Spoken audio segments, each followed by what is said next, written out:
Ako nga po pala si John Mark Pesta. Ang chapter na ituturo ko ngayon is Social Determination. Determinism.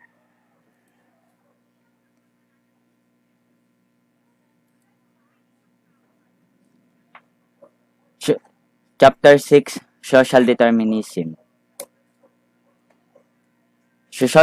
Sociological factors refer to the things, places, and people with whom we come in contact with and which play a part in determining our action and conduct. These causes may bring about the development of criminal behavior. Pag sinabi nating sociological theories, ito ay tumutukoy sa bagay, lugar, na kung saan tayo ay lumaki. Lugar na kung saan tayo ay pinagmulan. Mga tao na lagi nating nakakasama o nakakausap. Katulad ng mga pamilya, kaibigan, klase, o iba't iba na lagi nating nakakasama. Sila rin ay tao, bagay, kung saan nagkakaroon ng kontribusyon o influensya sa ating pag-uugali na maaari rin na isa sa ating mga dahilan kung bakit nade-develop yung tatawag nating criminal behavior. So, under sa sociological theories.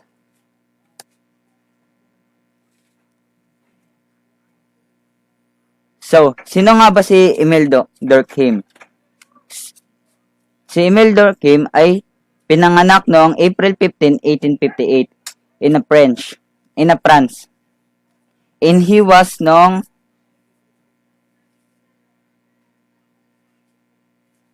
died on November 15, 1917. Si Emile Durkheim daw isa siyang French sociologist who published his dissertation called The Division of Labor and Society. According to Emile Durkheim, he stated that crime is a normal part of this society. It's just like birth and death. As long as human to live and exist, crime is just a normal part in the society.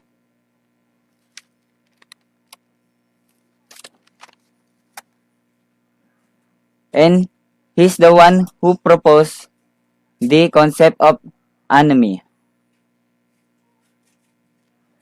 or the absence of social norms.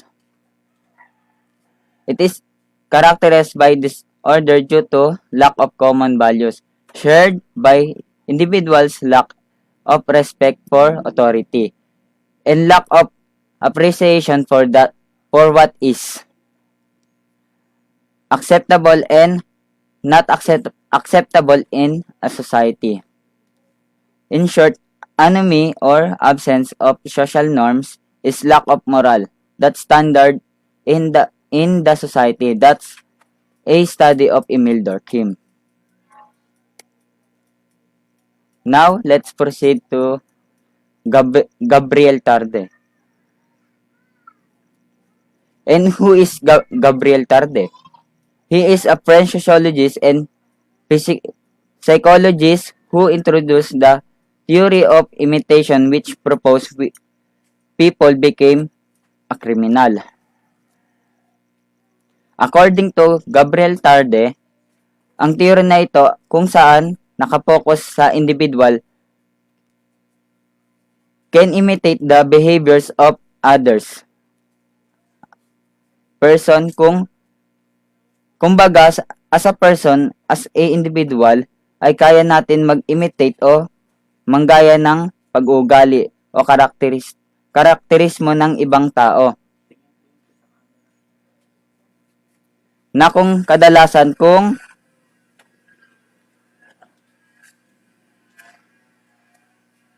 ano yung weak part natin as individual, nakikita natin na yun yung superior o stronger side ng ibang tao.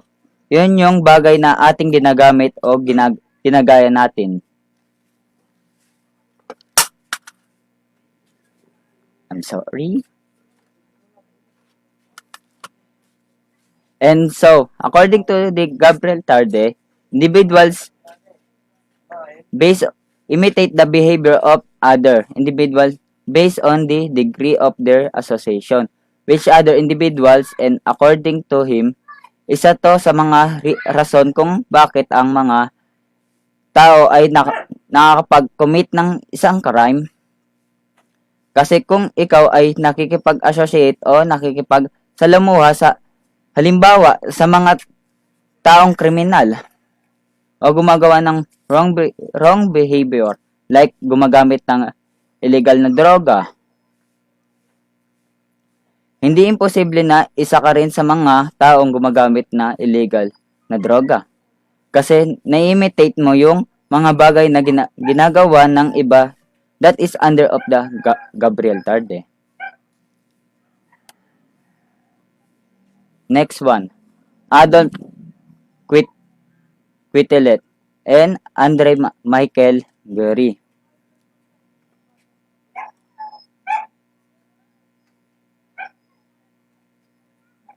Adolf Quetelet and Andre Michael Gary, founder of Cartographic School of Criminology, founder of Moral Statistics, category of School of Criminology, made use of statistical data such as population, age, gender, occupation, religious applications, and social economic status, and studies their influences and relationship to criminality. This study also found connection between climate, weather, and geographical location to the tendencies to commit crimes of certain individuals.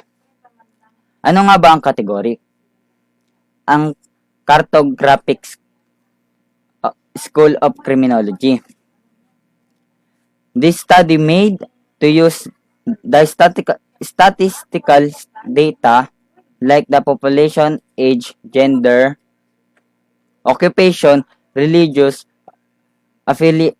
affiliations, and social economic status, and studies their influences and relationship to criminality. And this is the study also found connection between climate, weather, and geographical location to the tendencies na ang isang tao ay makapag-commit ng isang crime. Next one. Modern sociological theories of crime causation. Environmental factors such as the kind of rearing or family upbringing, quality of teaching in school, influences of peers and friends, condition of the neighborhood, and economic and other social factors are believed to be contributory to crime and criminal behavior. Paano tayo pinalaki ng ating magulang? Kung anong quality of teaching sa eskwelahan, kasama na rin yung mga kaibigan natin, kondisyon ng ating mga kapitbahay. And economic other social factors are believed to be contributory to crime and criminal behavior. Pero under pa rin siya sa sociological theories of crime causation. Meron tayong tatawag na social structure theories.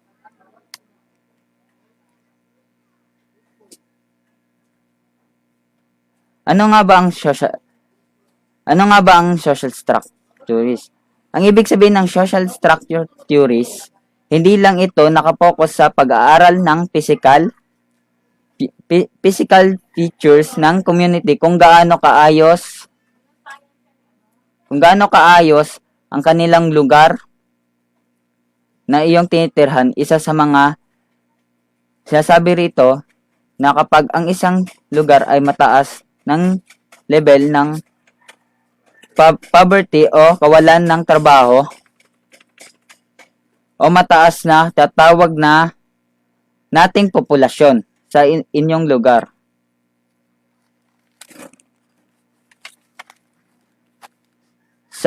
Isa yun sa nakakaapekto kung bakit nagkakaroon ng tatawag nating criminal behavior. At isa sa mga rason ngayon, katulad ng kahirapan, kawalan ng trabaho, yan yung iilang sa mga rason kung bakit mga tao ay nakapag-commit ng crime, as also called social environment. So, under pa rin siya sa structure theories. Meron tayong mga sub-theories, social disorganization theory, strain theory, and cultural divine theory. So, the first one, i-discuss ko ang social disorganization theory.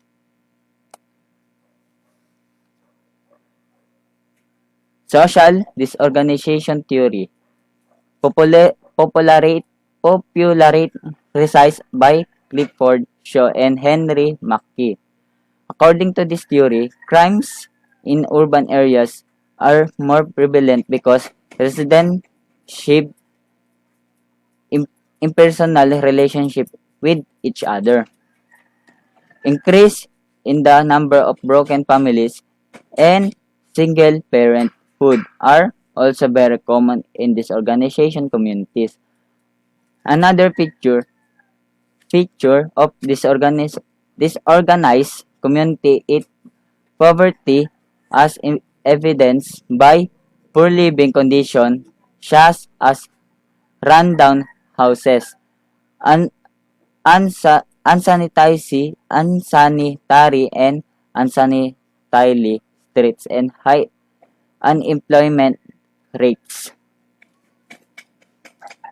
Ano nga ba ang social disorganization? Ito ay popularized by Clifford Shaw and Henry Mackey.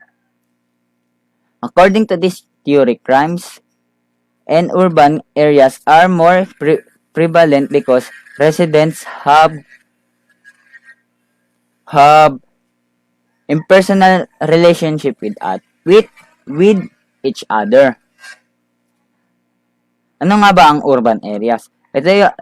Ang urban areas ay isang cities kung saan mas mataas ang bilang kung baga ikukumpara sa mga probinsya. Ang urban area kung saan ang mga tao doon ay walang pakialam, unlike sa mga probinsya. Kahit hindi kayo magkakapitbahay pero iisang baryo lang kayo, yun mga tao doon ay magkakakilala lahat na magkakakilala kahit magkaroon ng tatawag nating fiesta, kumbaga. Kahit hindi ka kilala ay i-welcome ka pa rin doon.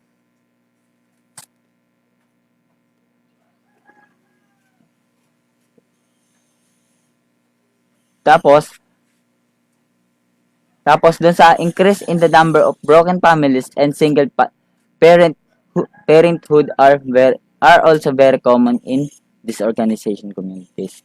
Marami rin dito under sa ng broken families o mga single parents na very common sa mga disorganized community. Another, the poverty o kahirapan. Maraming bilang ang mga nakatira sa squatter, lalo na yung mga broken families. Walang trabaho at kung mapapansin, hindi malinis ang kanilang lugar. Pero ang mga nakatira doon gumagawa ng mga paraan. Mapa-illegal man o legal para maging maayos o mabuhay sila. Halimbawa, pag lumaki ang bata sa squatter, ay makakaapekto ito sa kanyang pag-uugali o ang natawag nating disorganization theory. Next, strain theory. Sa strain theory refers the individual's frustration, anger, and resentment. Ano nga ba ang strain theory? Ang strain theory ay isang frustration, anger, and resentment. Nakadepende siya sa estado ng pamumuhay. Kung mapapansin natin, mga members ng lower class are able to achieve these goals which come easily.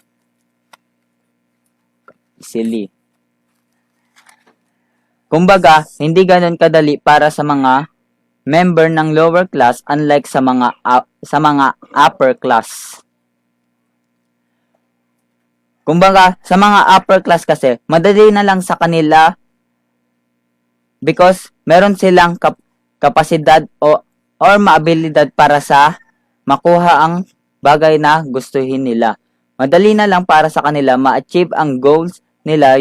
Yun yung isa sa mga rason na kapag ikaw ay kulang sa abilidad na ma-achieve na gusto mo, mabubuo doon ang negative feelings like frustration and angers. And kung minsan gusto mong makuha o makamit na posibleng makagawa ka ng illegal na bagay para lang makuha lang ng mabilis ang nais mo. That's the under of strain theory. Next.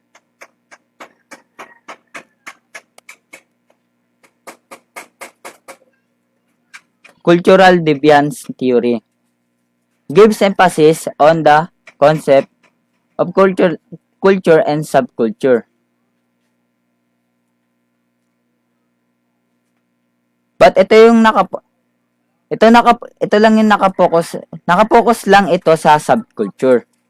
According to this theory, dahil yung mga tao na nasa lower class, yung mahihirap, they feel isolated due to extreme deprivation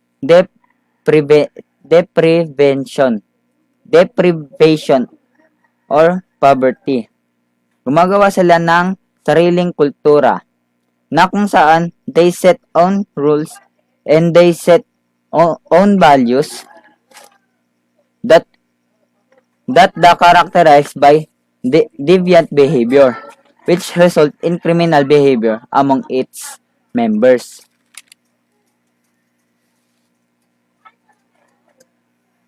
Gumagawa ka ng sarili mong patakaran at values na hindi tatanggap o hindi pasok sa social loans natin. That is under the cultural deviance theory.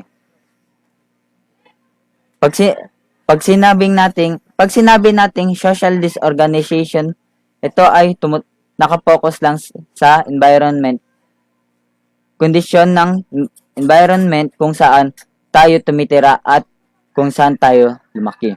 Strain theory, nakapokus lang ito sa komplikado paano ma-achieve yung goals natin at kung anong paraan, illegal man o legal na pamamaraan.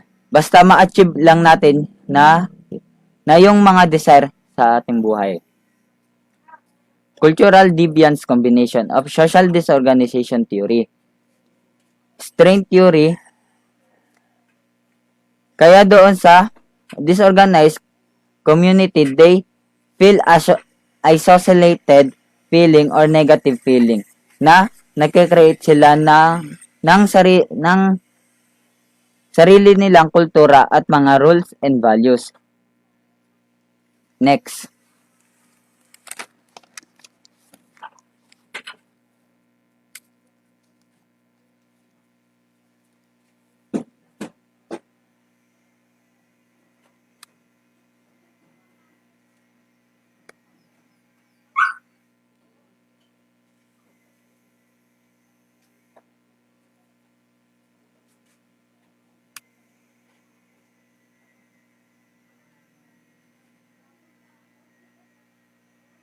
Ayun.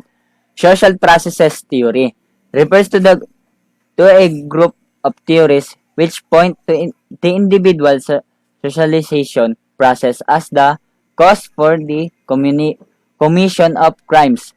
These theories cite interaction with people and experiences and exposure to different elements in the environment as primary factor to criminality.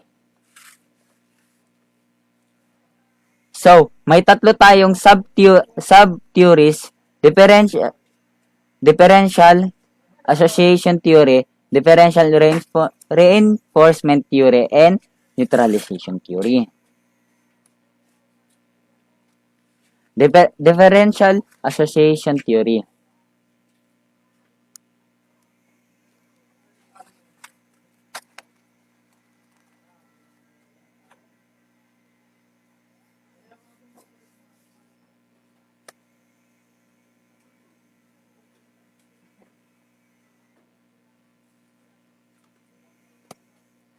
Yun. Formulated by Edwin Sutherland, this theory states that criminal behavior is learned through socialization. Criminal behavior is learned in interaction with other person in a process of communication. So, sino nga ba si Edwin Sutherland? Si Edwin Sutherland, he is recognized as the Dean of Criminology. Criminal behavior is learned through socialization. Natutunan natin sa pamamagitan ng pag-socialize sa ibang tao.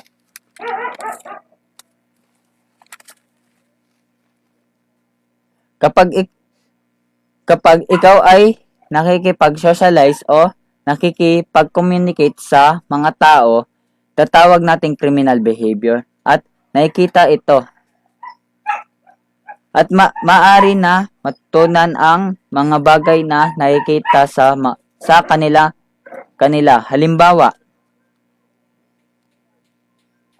Halimbawa na lang ay involved sa pamilyang buhay ay magnanakaw.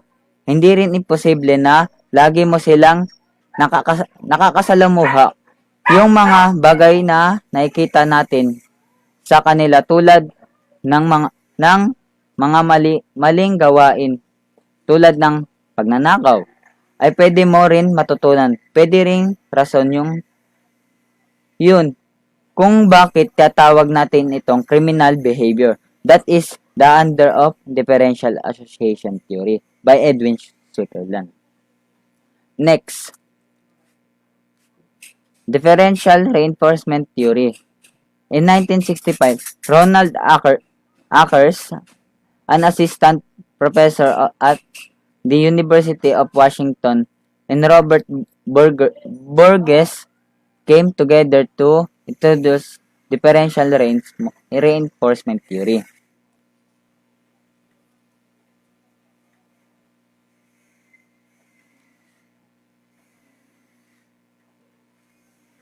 Ano nga ba ang ibig sabihin ang behavior daw ng isang tao ay nakadepende kung paano magre-react yung mga tao sa paligid niya. Like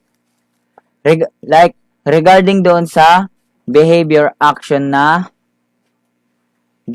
ginagawa niya, kung baga according dito, an act is repeated and an act punishment will be avoided. Dito kaya tinatawag natin ito ay reinforce. Halimbawa, narinig mo ang iyong kapatid mo na nagmura siya sa harapan mo. Tapos, ano ba dapat ang magiging reaction mo? Narinig mo yung iyong kapatid na nagmura. So, ano ang reaction mo ay natawa ka pa, namangha ka pa, pinalakpakan mo pa at tinawanan mo pa. Ano sa tingin mo ang magiging reaction o ang tatawag nating apekto sa ginagawang behavior? Ang gagawin niya doon ay itutuloy niya pa ang pagmumura ng matutuwa ka dahil nagkaroon ka ng positive reaction toward doon sa negative behavior niya. Akala niya tama yung ginawa niya, but kung ginawa mo ay on that time sa oras na narinig mo ang kapatid mo na nagmura at sinabi mo na mali ang ginawa niya. Paliwanag mo sa kanya na hindi maganda na nagmumura o nagsasabi ng masama. That's the kind of behavior avoided. Hindi na yan magmumura ulit kasi alam niya na nagalit ka o nagkaroon ka ng hindi magandang reaction toward doon sa naging behavior niya. So, doon ang differential reinforcement theory. Next.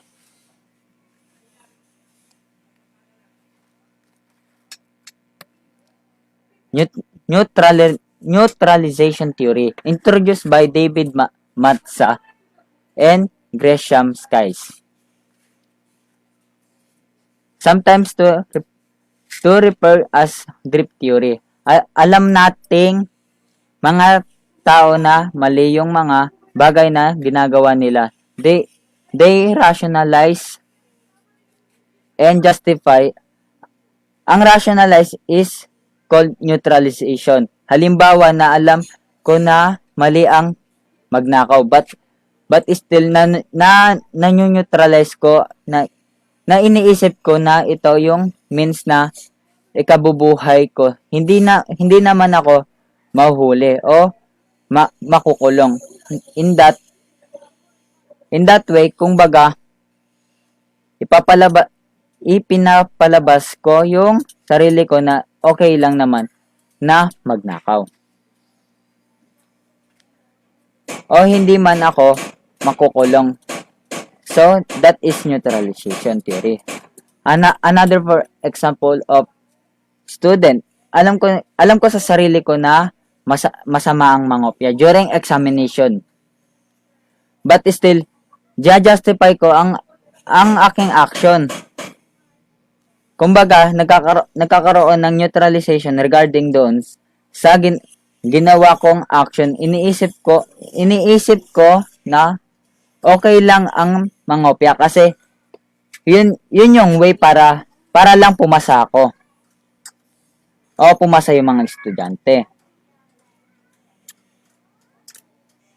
Kasi iniisip natin na hindi naman tayo mahuli ng teacher natin kaya okay lang na mangopya yan. Yun yung example ng neutralization theory. Next.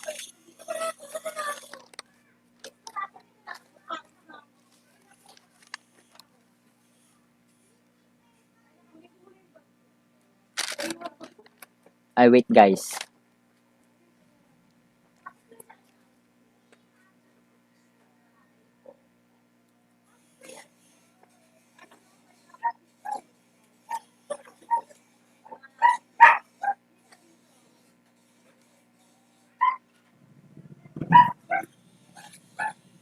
Okay guys. So, nakalimutan ko pala sabihin guys, Sino nga ba si Edwin Sutherland? Si Edwin Sutherland, ah, isa siyang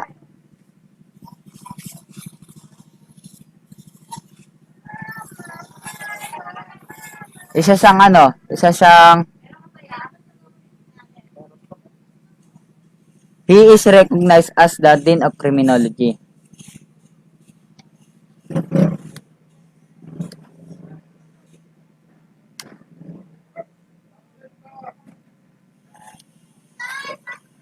Next.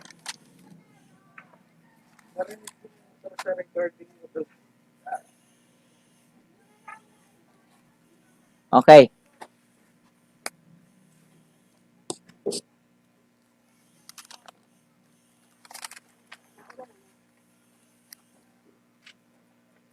So next. Social reaction theory, more commonly called labeling theory. It is states that people become criminals when significant member of society label them as just and they accept those labels as a personal identity.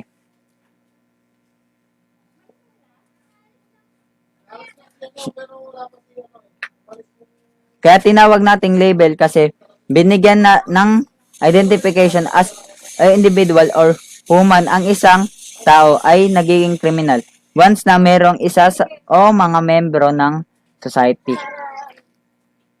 Ang nagle-label o nagbibigay agad ng identification niya at yung negative label na iyon ay negative or negative identification na binigay sa kanya is inaccept niya as his or her personal identity. Example, bata ka pa lang, nililabel ka na isa kang malandi o sasabi nating pokpok na babae. Kasi nagsusuot ng maiksing kasuotan. Katulad ng tatawag natin sa mga susuot ng mga babae ngayon, what we call this, yon, pek short. Halimbawa, pek short or kung ano pa ang susuot na nakikita yung katawan. So, yung mga kapitbahay nyo, kaibigan nyo, o kung sino pa man ang nakakilala sa'yo, nilabel ka kagad nila. Example, someday, itong batang to, magkakaroon agad to ng anak yan ng maaga. O mabubuntis ng maaga. Or possible na maging pokpok yan dahil sa action na ginagawa niya.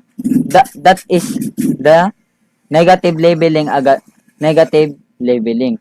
Agad na kung saan itong taon to na dahil nasasaktan siya sa naririnig niya na pag label sa kanya ng mga tao sa paligid niya, ina-accept niya na lang. Yung mga label na iyon at ginagawa niya na lang yun yung as his or her niya, his personal identity. Yun yung isa sa mga rason kadalasan sa mga kabataan ay nagiging criminal is because the negative labeling o maling pagbibigay ng identification. So that is social reaction theory. Next, social control theories maintain that everyone has the potential to become criminal, but most people are controlled by their bonds to society. Social control refers to the excuse me. Social control refers to the agencies of social control, such as family, school, religion, or church, government, and laws, and other identified authorities in society. There are two sub-theories: containment theory and social band theory.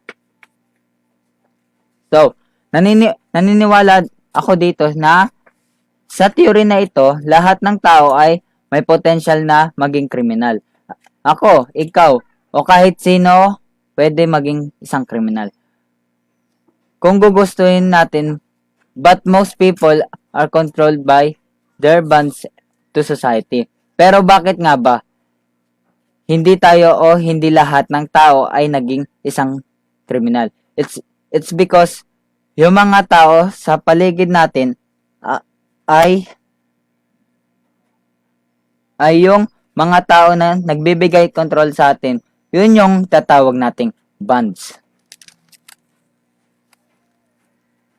Yung social control naman, tumutukoy ito sa mga ahensya na nagbibigay ng control sa ating mga action tulad ng ating pamilya, school, relihiyon, o gobyerno, batas na other identify authorities and society na nagbibigay sa atin ng boundaries o kung baga nagbibigay sa atin ng control na nilimit tayo sa action na hanggang saan lang ang action na pwede at hindi pwede nating gawin. That's social control theories.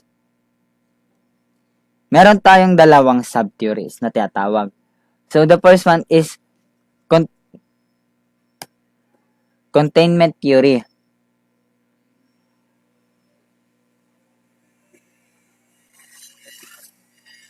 And the second one is social bond theory.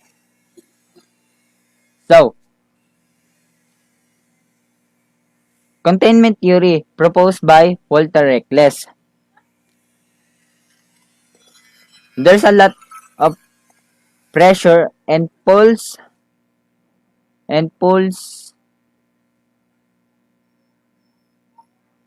toward delinquency are everywhere. Maraming nagbibigay ng pressure o maraming humahatak sa isang bata na magkaroon siya ng delinquency behavior. Containment means the force within, outside the individual that has the power to influence his action.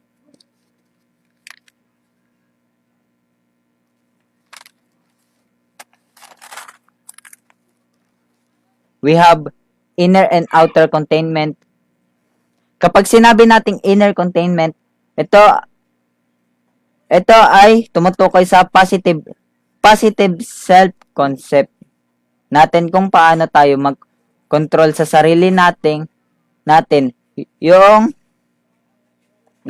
kung paano tayo mag-control sa sarili nating tolerance sa frustration o yung abilidad natin na mag-set ng realistic goal. Yun yung inner containment na kung baga isa sa mga rason kung bakit hindi ka makapag-commit ng isang crime. Kasi meron kayong sariling control, meron tayong positive self-concept, at kung halimbawa nagkaroon ka ng problema sa sarili mo o sa buhay mo, kaya mo agad bigyan ng solusyon na hindi mo iniisip yung negative na pamamaraan para magkaroon ng solusyon. Ang problema mo, that is inner containment. Outer containment.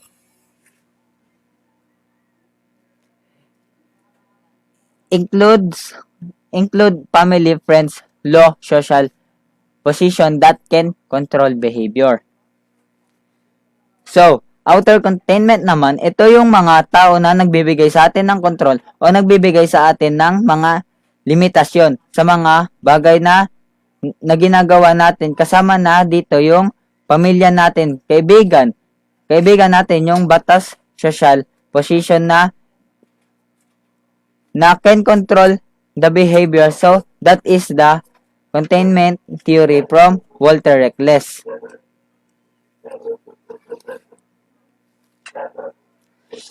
Next.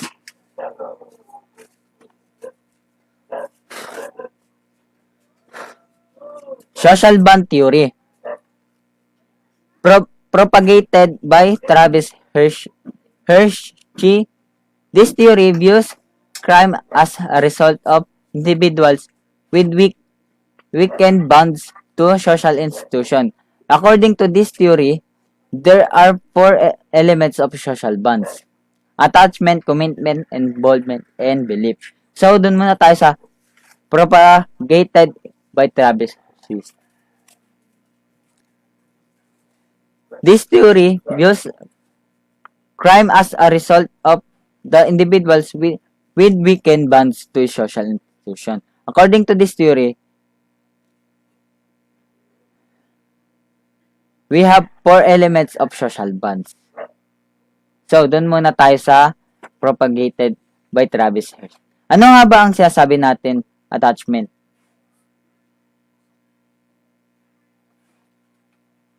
Ay, mali. So, yun. Social bond theory. So, dumako na tayo sa four elements of social bonds. Attachment. Ano nga ba ang sasabi nating attachment? Attachment, it refers to the degree to which an individuals to the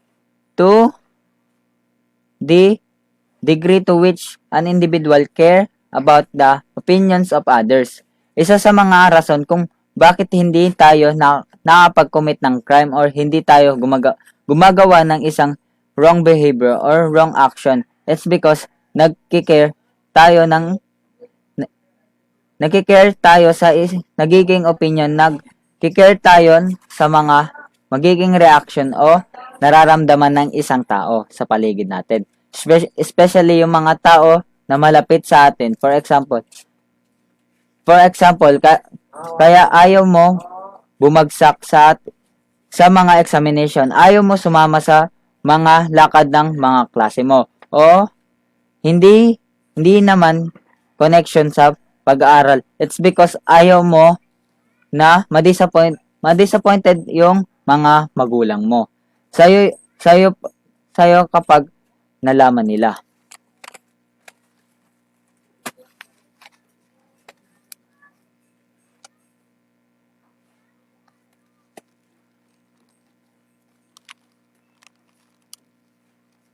Commitment refers to an individual investigation to energy and emotion in conventional pursuits such as getting good grades.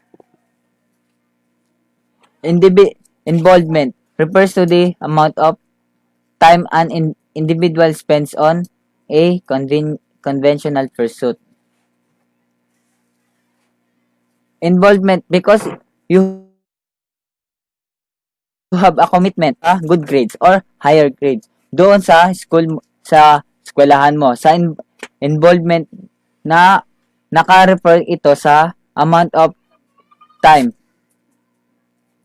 na iniisip mo on conventional pursuit.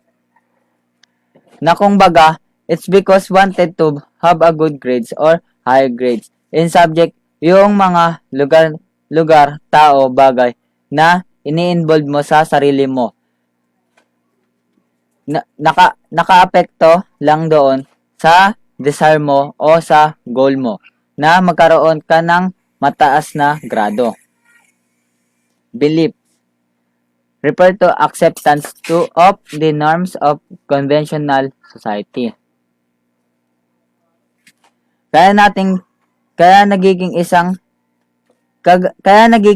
tayo sa law of abiding citizen kasi ina-accept natin na kailangan natin sumunod sa tatawag nating batas o law. Kumbaga malayo tayo hindi tayo magkakaroon ng improper behavior.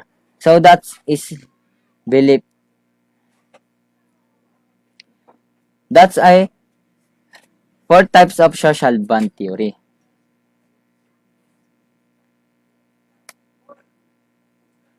So guys, thank you. And that's all.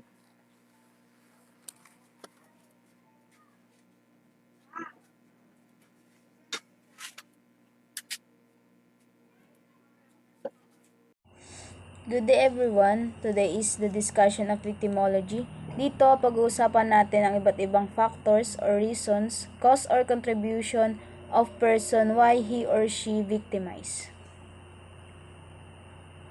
Traditionally, criminology is focused in the individual who perpetrated the crime. The criminal, however, starting in the 1940s, who approached and introduced which gave an added dimension to this field of study.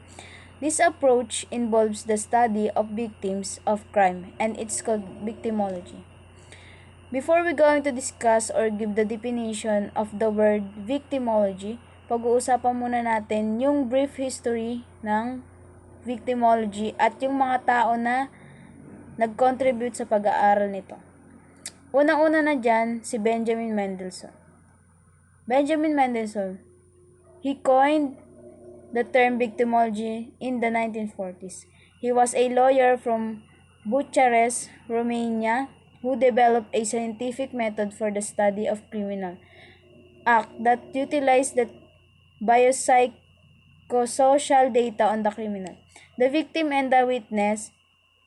It contribute the manuscript among the medical logical expert in 1946 when he delivered one of the formal speeches of the subject on the victimology in Romania.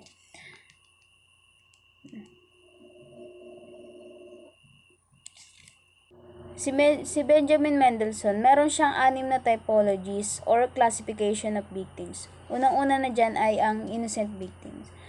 Dito, sa innocent victims, tinutukoy sa isang tao na walang anumang kontribusyon bakit siya naging biktima. Sadyang nagkataon lang na nasa wrong time and wrong place siya. And next, the victim with minor guilt. Dito naman sa victim minor guilt, ito yung little contribution with some minor degree. Example, pag yung isang tao pumupunta siya sa isang bar. Syempre, sa bar, 'di ba, most prone area siya. High crime prone area siya. Malaki yan tsansa na maging biktima siya dun. Next, the guilty victim. Victim offender. Dito naman, sa guilty victim, tinutukoy ito sa accessory of the crime, that which is actually helped with their victimization. Guilty offender. Guiltier victim. The victim may have been the primary attacker, but the offender won the fight. Ito naman sa guilty offender and guiltier victim, ito naman siya yung nagsimula ng away. Naghamon siya. Example na lang natin, naghamon siya ng away. Then, dun sa away na yun, natalo ka niya. Kaya ka na-recognize na victim kasi yung offender mo is nanalo. 5. Guilty victim. Dito naman sa guilty victim, the victim investigate a conflict but it's killed in self-defense. An example will be an abused woman killing her partner while he is abusing her. Dito naman sa guilty victim, yung alam mo may ginagawa ng masama sa'yo. Pero ito yung pagkakaano dito. Parang self-defense lang. Self-defense lang yung mo sa kanya. Kaya naging biktima yun. Kasi pagiging self-defense yun, example na nga lang yung woman, diba? Sinelf-defense niya lang yung sarili niya. Nakill niya yung partner niya kasi ina-abuse na siya. Ganun. Imaginary victim. Some people pretend to be victims and are not. This will be someone falsifying reports those persons suffering from mental illness or disorders whom believe they are the victims. Dito naman sa imaginary victim, nagpre-pretend na biktima. Nagbibigay siya ng false report para magkunwari siya yung biktima. Ganun. Kadalasan dito, yung taong ganto, is yung may mga mental illness or disorders.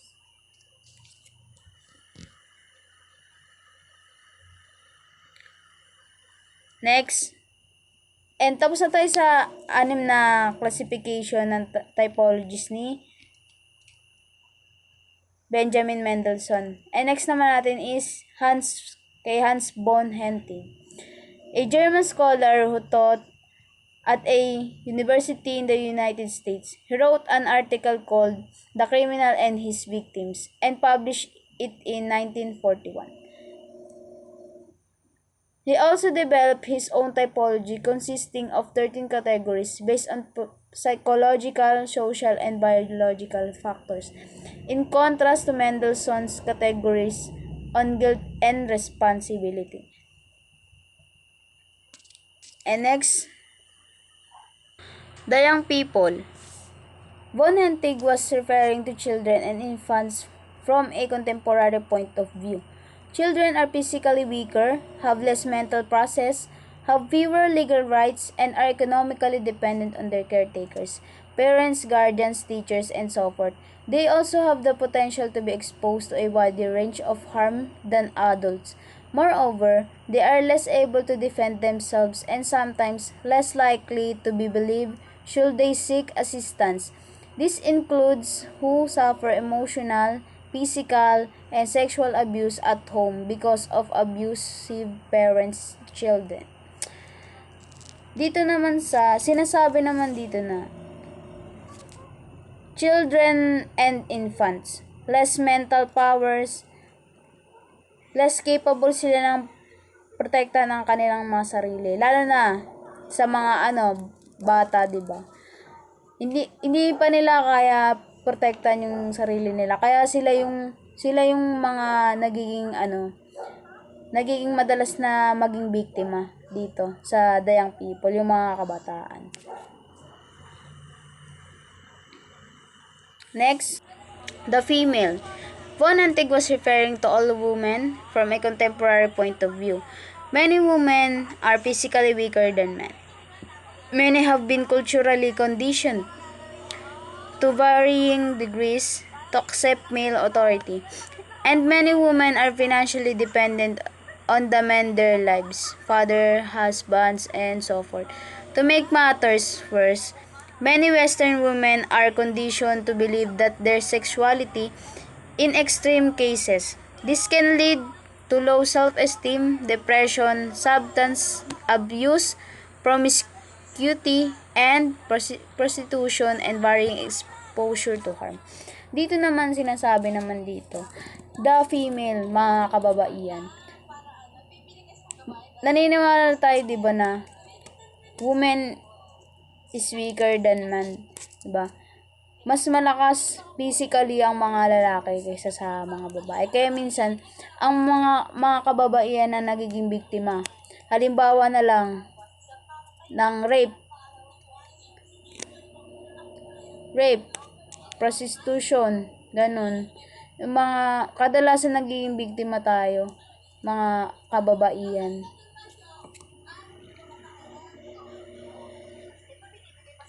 Next, the old. Was referring to the elderly in a contemporary sense. They have many of the same vulnerabilities as children. They are often physically weaker, mentally less facile, and may be under someone else's care. This can expose them to a range of harms, from the theft of personal property to physical abuse. However, they are also particularly vulnerable to confidence scams as they have the greater access to money, along with poor memory and a sense of pride that may combine to prevent them from reporting loss. Dito naman sinasabi, kanina 'di ba may young, female, and ngayon dito naman tayo sa old. Ang mga matatanda din, madalas din na nagiging biktima, lalo na sa naloloko, ganyan, nananakawan. Kasi, na sila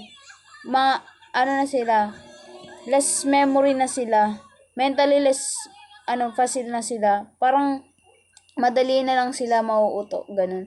Kaya kadalasan talaga karamihan sa mga matatanda nagiging biktima. The mentally defective and deranged was referring to the feeble-minded, the insane, drug addicts, and alcoholic. Those who suffer from any of these conditions have an altered perception of reality. As a consequence, depending on the level of their affliction, personality, and environment. These potential victims may harm themselves and others to varying degrees. They may also suffer many of the same general kinds of exposures as children and the elderly. Dito naman sinasabi na refers sa people-minded, insane, and addicts and alcoholic. Dahil dun sa disability nila, nagiging isa rin sila sa taong nabibiktima. Katulad na lang na may mga depekto sa pag-iisip, madali sila nagiging biktima dahil nga sa sa disorder na nararanasan nila. Pati rin yung mga drug addicts and yung mga palainom, nagiging biktima rin sila.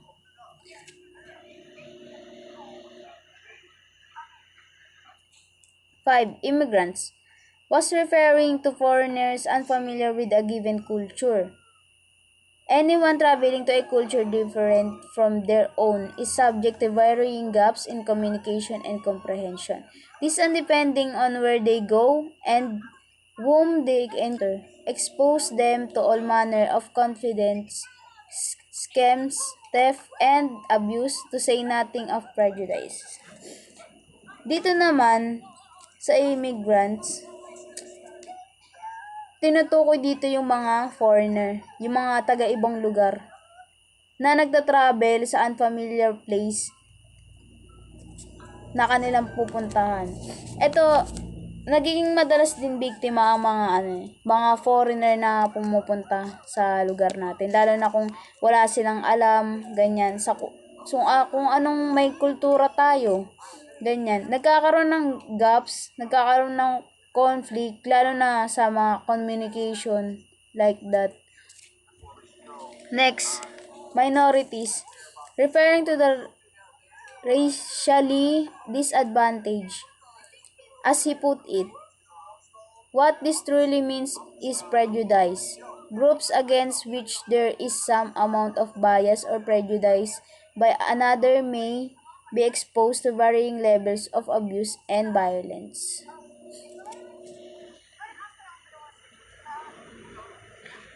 Next, dull normals, referring to simple-minded person, as he put it, from a contemporary viewpoint, he might consider this as having the same types of exposure to harm as those who are mentally defective and deranged. Simple-minded is someone who is unsophisticated, foolish, or mentally impaired. An example of someone who would be described as simple-minded is a person who cannot understand or grasp most concepts and who is lacking insight adjective. Dito naman sa dull normals, simple-minded person, parang kapares din sila na may taong mentally disorder.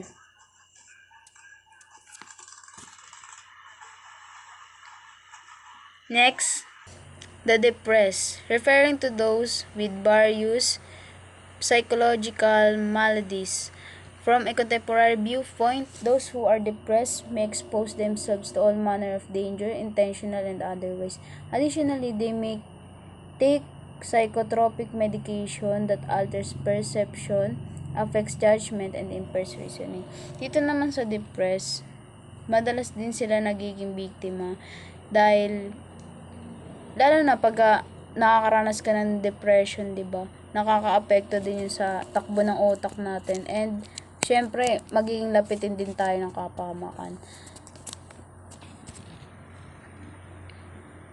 Next, the acquisitive, Referring to those who are greedy and looking for quick gain, such individuals may suspend their judgment or intentionally put themselves in dangerous situation in order to achieve their goals. Dito naman sa acquisitive, ito yung mga taong gusto yung looking for quick gain. Parang gusto nila yung pangmadali ang paraan na makukuha nila yung mga bagay na gusto nila. Yung mga example na lang, sa yung mga taong gagawin lahat kahit ano siya, kahit dangerous siya na situation, basta makuha lang nila yung gusto nila, gagawin at gagawin nila yun. Kasi yun yung paraan na nakikita nilang madali eh. Madali nilang makukuha yung yung pinaka goals nila. Parang kapit ba sa patalim, ganun. Kasi yun yung mas nakikita nilang basic lang sa kanila na kumita doon. Next, the lonesome or heartbroken. Referring to widowers, and those in mourning. From a contemporary standpoint, loneliness is at epidemic proportions, with more than half of marriages ending in divorce.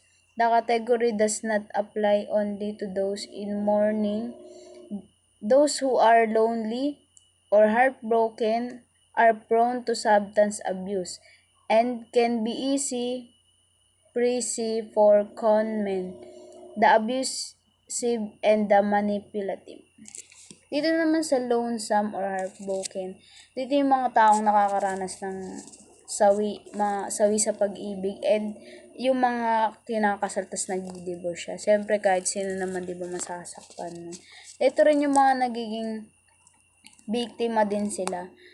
Yung mga taong nag-iisa, mga taong nakakaranas ng mga pwede na rin to pumunta sa depression eh, sa totoo lang. Kung depende kasi yan, kasi sobrang sakit talaga niya kapag nangyari sa'yo.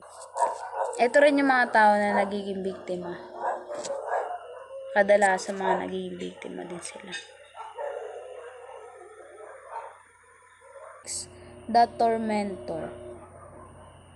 Referring is the abusive parent in contemporary terms. There are abusive caretakers, intimates, and family members of all kinds. All such abusers expose themselves to harm. They inflict the resulting angst and the degree to which their victims fight back.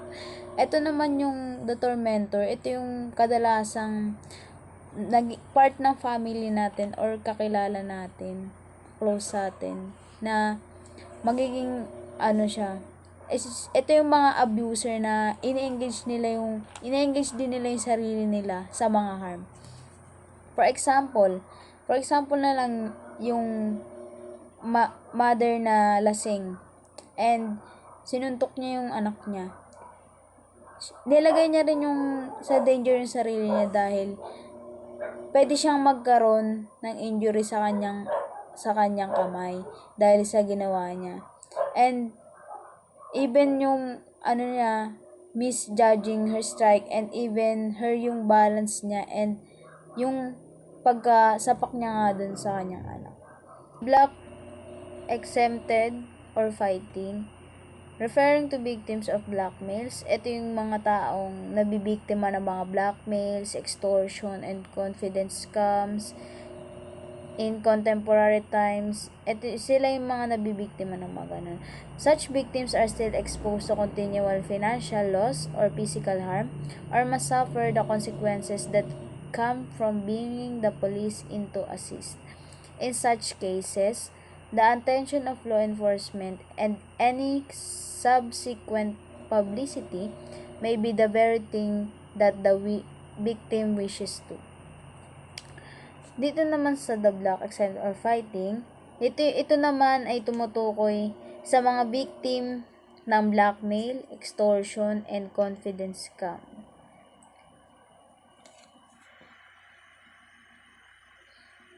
And that's all the 13 classification of victim according to Hans von Hentig.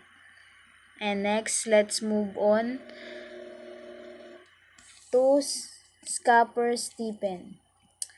Scapper Stephen, criminologist and sociologist. Born in Hungary, Scapper was professor of criminology at Budapest University in 1947 to 51, chairman of the Hungarian Prison Commission and president of the Supervising Board of Delinquency.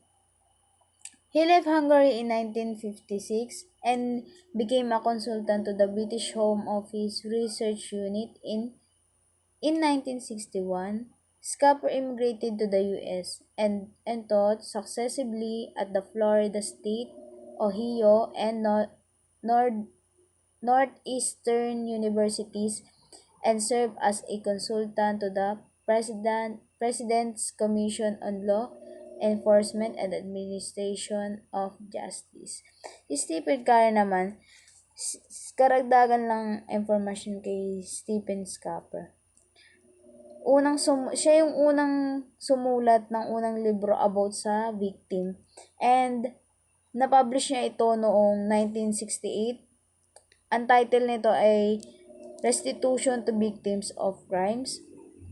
And sumunod din siya ng isa pang libro na pinagmagatan niya namang The Victim and His Criminal.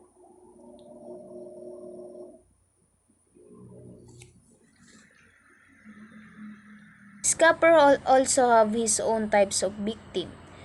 Scapper proposed 7 types of victim responsibility or victim precipitation, which are essentially on the work of von Hentig. Number 1. Unrelated victims, no victim responsibility. Ito yung wala siyang contribution kung bakit siya naging biktima. Wala talaga, as in wala. Number 2. Provocative victims, victims share responsibility. Ito naman yung from the word provoke, siya yung nagsisimula or nagpo-provoke kaya siya naging victim. Siya yung pinaka naging simula ng away. Tapos bandang uli siya yung nagiging biktima. Precipitative victim, some degree of responsibility. Biological weak victims, no responsibility. Socially weak victims, no responsibility. Wala silang kanalaman. Self-victimizing, total victim responsibility. Dito naman sa self-victimizing, siya talaga yung nag-contribute kung bakit siya naging biktima. And next, victimology. Ano nga bang victimology? Ang victimology is tumutukoy sa isang pag-aaral about physical, emotional, and financial harm ng isang tao.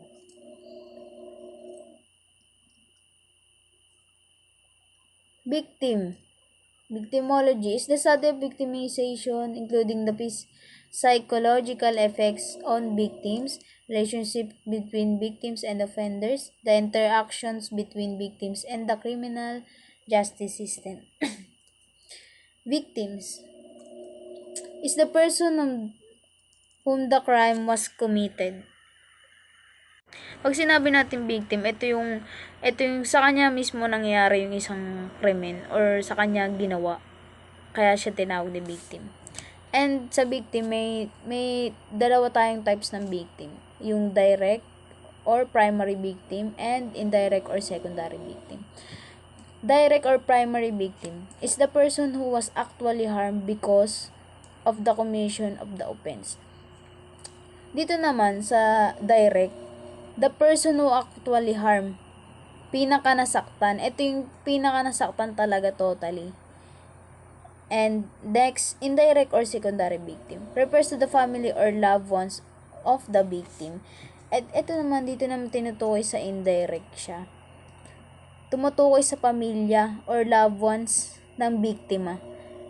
For example na lang, 'di ba?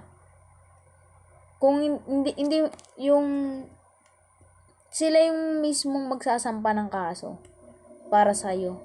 Ganon. Sila yung mismong gagawa. Yung lang sila, secondary victim lang dahil naapektuhan din sila nung nangyari sa iyo. Ganon. Dito naman sa victim typology, tumutukoy sa iba't ibang klasifikasyon ng biktima based on the type of crime na usually committed or likely committed against based on their demographic profile such as gender, age, occupation, location of residence, or place work. Next, dito naman tayo sa traditional concept in victims. Victim-offender relationship. This refers to the relationship of the victim with the offender and vice versa. It could be that the victim personally know the offender, may be actually related by him by blood, or maybe their co-worker, neighbor, or classmates, or even a relationship with each other. Relationship could be as factor as you why he victimized by the offender. Ito naman pag sinabi natin victim-offender relationship, ito yung tumutukoy sa relasyon ng offender doon sa biktima and vice versa. So, kumbaga, yung biktima ay personal na kilala yung offender. For example na lang, family, sa part ng family mo, example lang natin, di ba kasi ang madalas din kasi nangyayaring mga crime is, example na natin yung pang-momolestya, pang-rape. Kadalasan, sa part ng family natin nangyayari yun. Kunwari, sa tiyuhin mo, ganyan. Nagiging, rin sila, pwede rin sila maging part ng crime na mangyayari sa'yo, magiging biktima ka. Example na natin yung rape na yun. Minsan, na-include din yung mga minsan nababalitaan natin or napapanood natin sa TV na part ng family, minsan sa part ng family natin nangyari yun. Sila, na-include sila.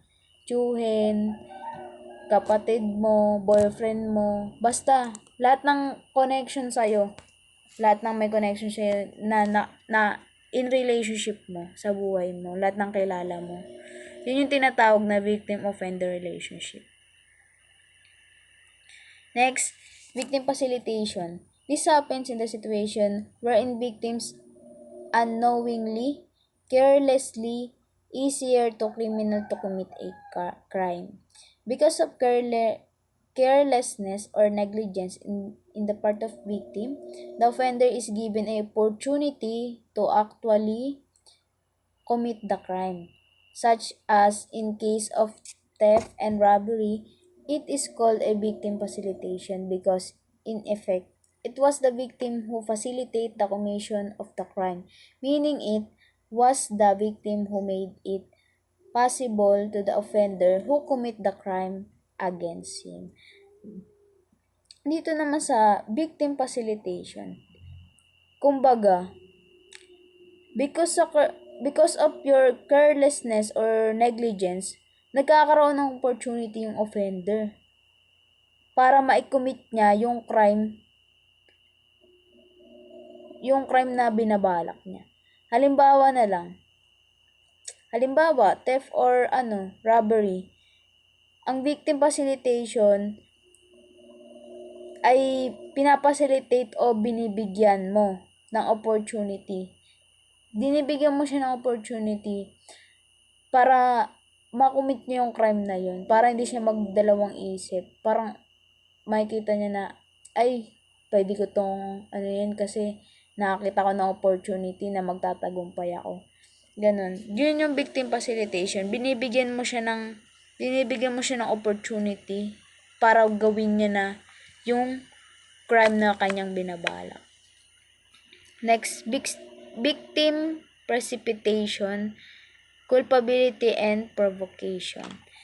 In victim precipitation, the victim significantly contribute to his victimization, while in culpability or provocation, the victim is considered to be even more responsible for crime than the offender himself. Dito naman sa victim culpability, example na lang natin, work in the victim suffered physical injuries because he is the one provoked the anger of the offender which cause the offender to retaliate in a violent manner. Dito sa victim precipitation, culpability, and provocation, yung dahil nagawa niya yung na yun, naging siya, kasi hinamon siya. Kaya parang dahil dun sa galit na yun, nagagawa niya yung yung kasalanan.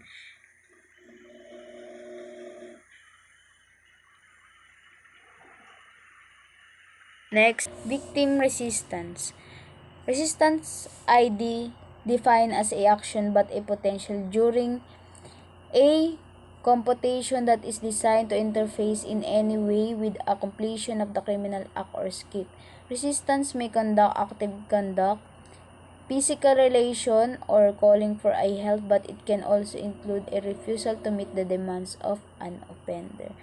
Victim resistance then refers to the efforts of the victims to fight of the rape the offender. Some offenders are strong enough to fight, such as male with a good money or who possess them.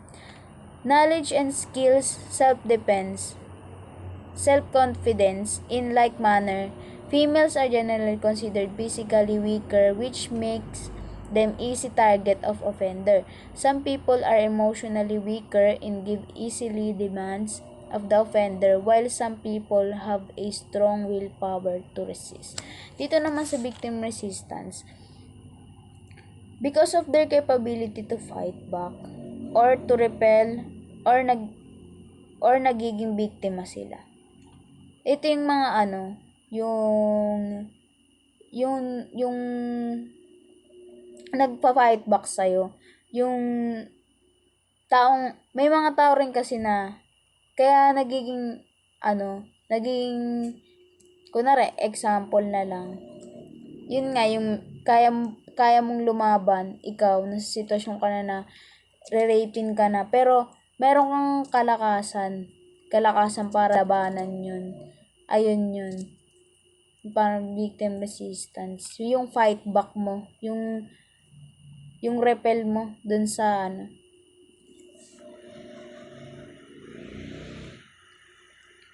Victim vulnerability. Victim vulnerability refers to the tendency of a person to become victimized without any fault on his part.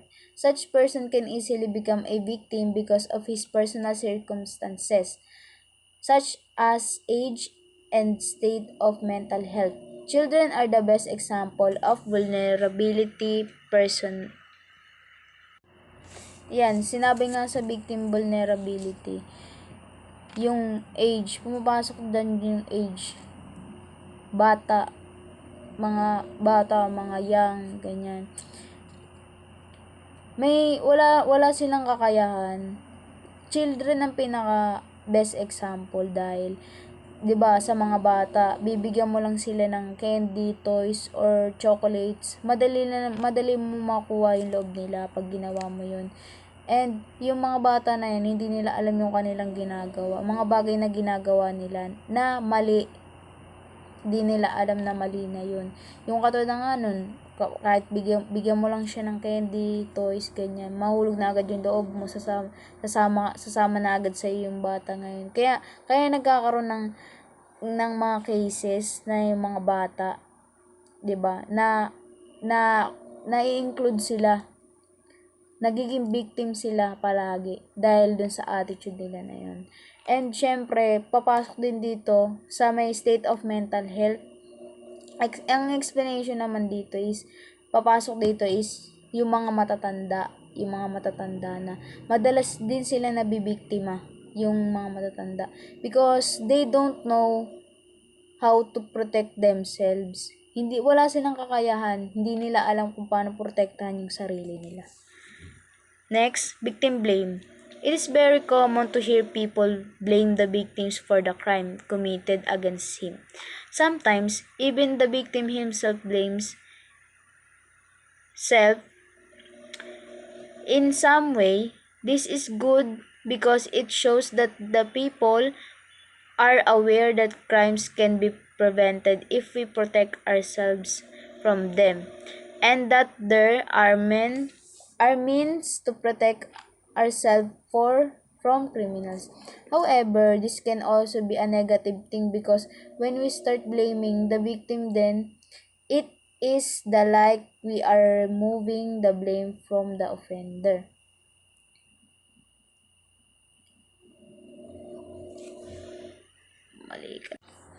Next, victim blame.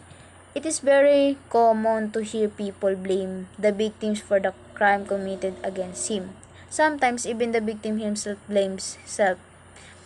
In some way, this is good because it shows that people are aware that crimes can be prevented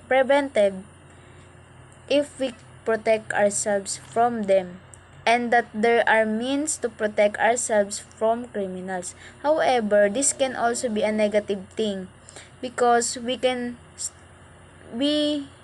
when we start blaming the victim, then it is the like we are removing the blame from the offender. This can make offenders feel like it is your fault that they victimize you. Dito naman sa victim blame, ito yung, kumbaga, ito yung biktima pero ikaw pa yung sinisisi ng ibang tao kung bakit ka na-victimize. Kung bakit ka na-biktima. Ikaw na yung biktima pero sinisisi ka pa rin nila. Kasalanan mo yan kasi ganyan. Example na lang, pinaka the best example ko dito is, yung karamihan, yung sa mga babae, pag nagsusuot ng sobrang maikling short, sando, ganyan, madalas na 'di ba? Nabastos ka dahil maikli yung short mo, dahil nakasando ka, kita cleavage mo. Sa ibang tao, ikaw pa rin sisisihin nila. Alam mo kung bakit? Kasi yun sabihin nila na maikli kasi yung suot mong short, kaya ka nababastos, kasalanan mo yan. Parang ganon. Biniblame ka nila. Ikaw na yung biktima pero biniblame ka pa rin nila. Pero dapat hindi tayo ganon. Kasi don't judge people, 'di ba?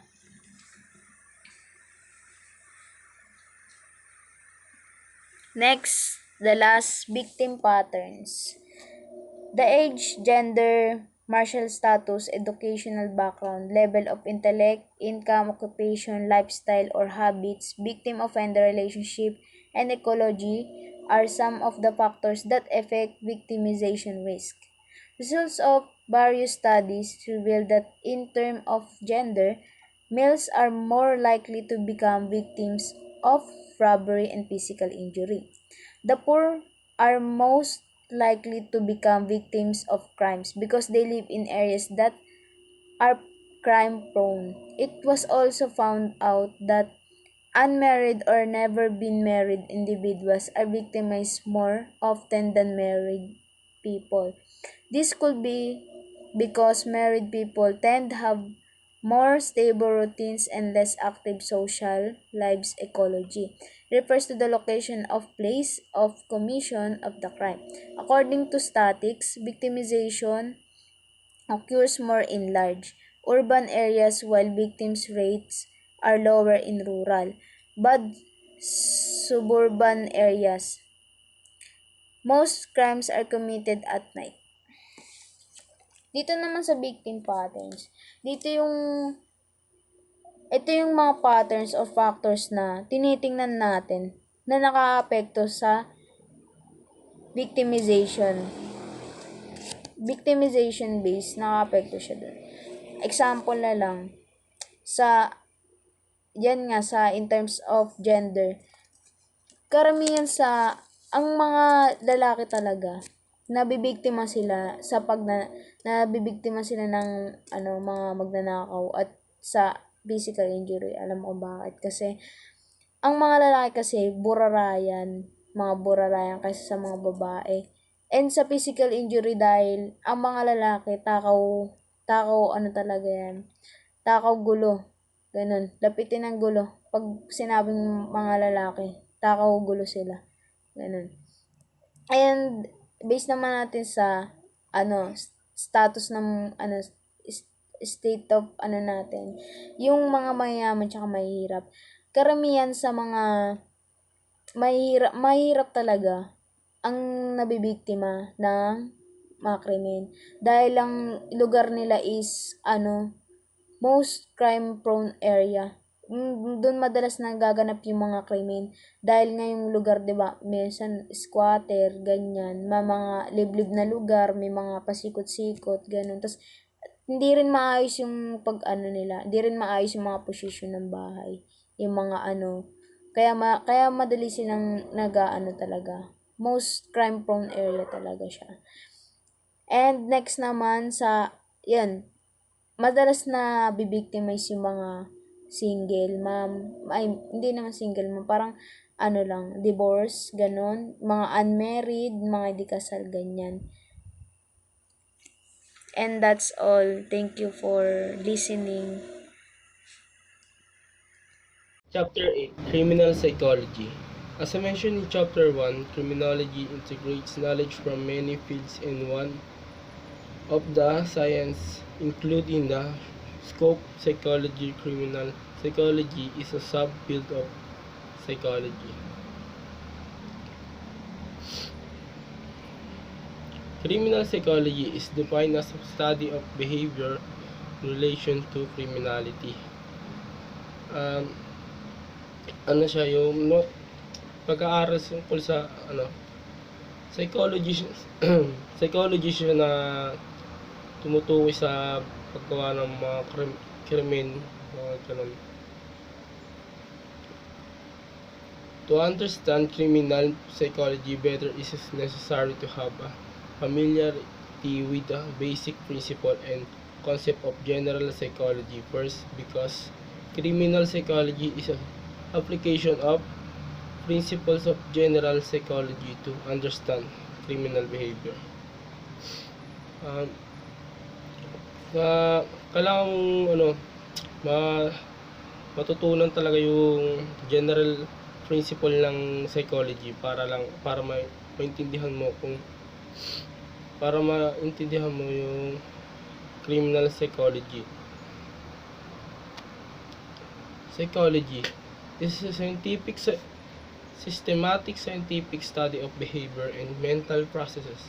Behavior refers to observable action or response, while mental process, which are not directly observable, refers to the wide range of complex mental process, such as thinking, imagining, studying, and dreaming. Simply put, behavior as action that can be seen because there are physical actions involved like walking, dancing, speaking, and other mental process. However, cannot be seen because this take place only in mind. Kumbaga, parang nasa isip niya lang lahat talaga nung ginagawa niya. Hindi niya alam hindi niya talaga totally pwede niyang gawin o pwede niyang hindi gawin, pwede niyang ilagay niya lang sa isip niya yung ginagawa niya, parang ganun. Pero may mas yung time na ginagawa niya yung mga naiisip niya.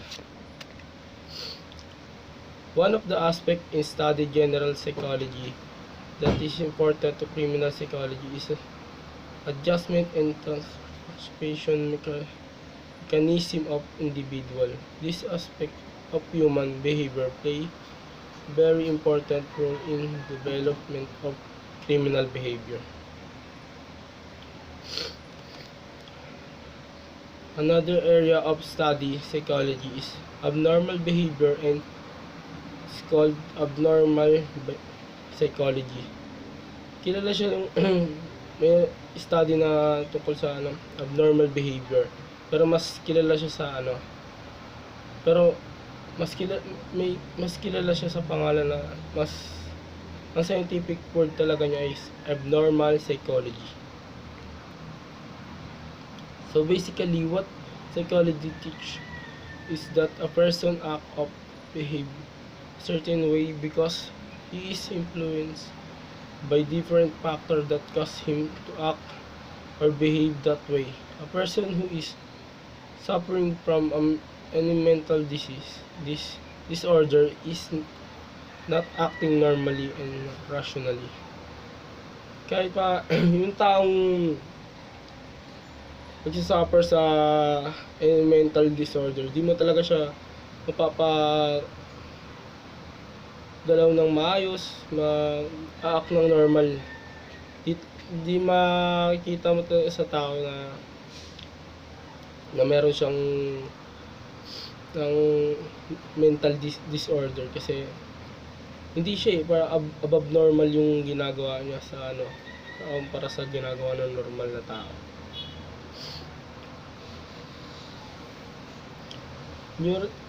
Neurosis and psychosis are abnormal reaction to frustration. Stos 1999.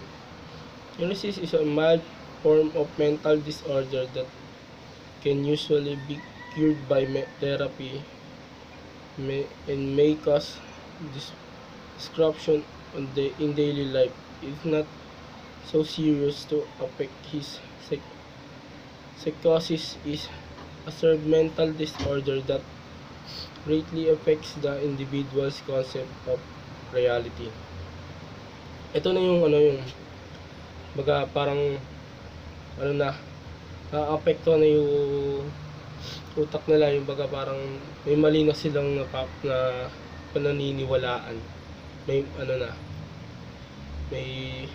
may mundo, parang may sarili na silang mga mundo, yung baga ganun, mental disorder is generally defined as a prolonged or recurring problem that seriously interferes with the individual's ability to live satisfying personal life and as a function of weekly society. The term mental disorder is a generic term that refers to all form of mental. Ayun nga,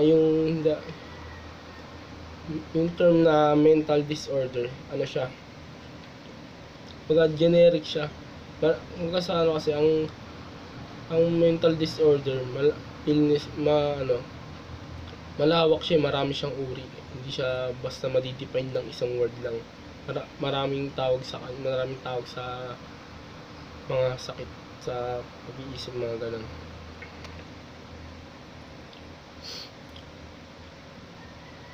Schizophrenia and other psychotic disorder. Ayun, parang merong dalawang stage, dalawang uri ang schizophrenia. Yung paranoid schizophrenia and disorganized schizophrenia. Schizophrenia is a severe form of hallucination and disorganized behavior are some of the psychotic symptoms of disorder. Paranoid is characterized. Ito yung psychopathy, parang siya, malalang uring yan malalang uring sakit sa pag-iisip. Pwede siya siya na nagdi-delusion siya, tapos parang pwedeng sa behavior niya, na-apektuhan yung behavior niya, tapos so symptoms nun parang disorder, parang wala sa sarili. Paranoid schizophrenia is characterized by auditory hallucination. Ito naman yung paranoid, parang siya, lagi niyang iniisip na na may mananakit sa kanya, may tao, may mga lagi siyang parang advanced mag-isip, parang iniisip niya lagi na may ganito, tamang hinala. Disorganized schizophrenia is marked by body abuse, speech. Ito naman yung parang nahihirapan na siya magsalita, tapos parang bumabalik sa pagkabata yung isip niya, yung pagiging pagsalita, paggalaw niya, parang bata ganun. Tapos wala na rin siya paki kung ano yung itsura niya, hindi na consider yung sarili niya ganun.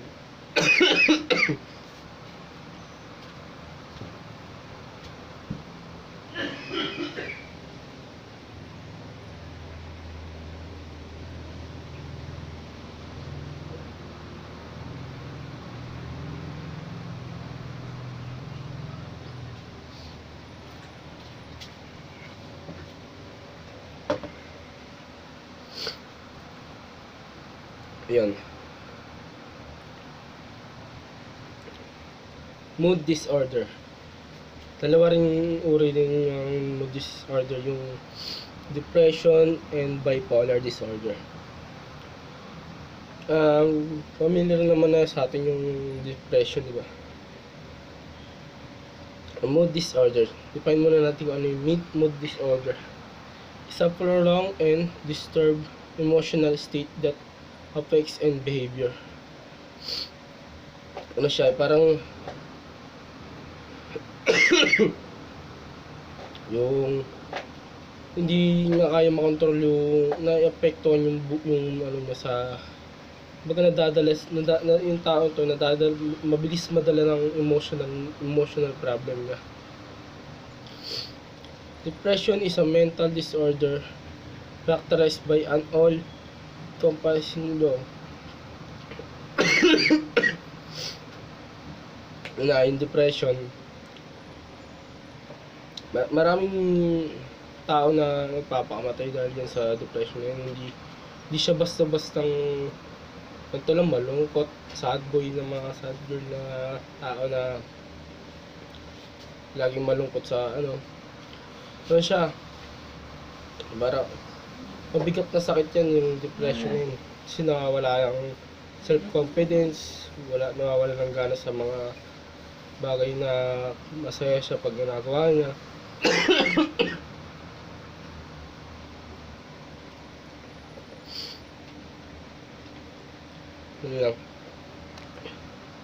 Bipolar disorder is on other hand is marked by fluctuation between episodes of depression and mania. Mania is defined as feeling extreme excitement of depression.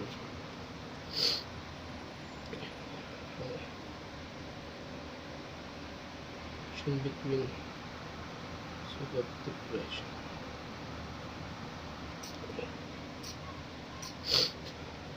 Anxiety disorder. May dalawang uri din yung anxiety disorder. Yung phobias and obsessive compulsive disorder. This disorder are characterized by psychological sign of anxiety and feelings of tension, expression, and fear. Ano siya parang ano,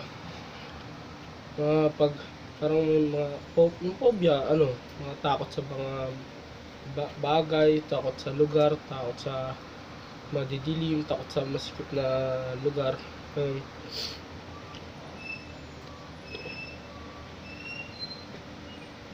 Phobia characterized by intense and yun emotion, irrational fear. Kasabi ko lang, mga takot siya sa mga ganitong sitwasyon, yung mga biglang may sisigaw, biglang iiyak, biglang mga simpleng bagay na hindi mo makakalain natakot ka pala dun, mga kagaya ng mga butas-butas na kamay, yung mga ganun, yung mga iba't ibang uri ng phobia. Unobserved compulsive disorder or OCD, caused by presence of persistent of unreasonable ideas of action. Ito yung bigla-bigla na lang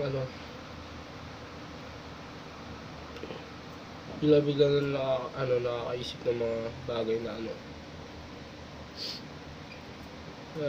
bigla-bigla nang may ginagawa na ganito. Yun nakapag-commit sila ng crime. Personality disorders.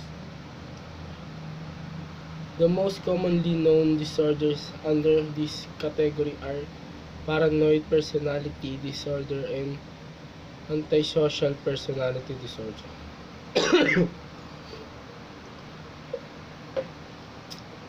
Ito yung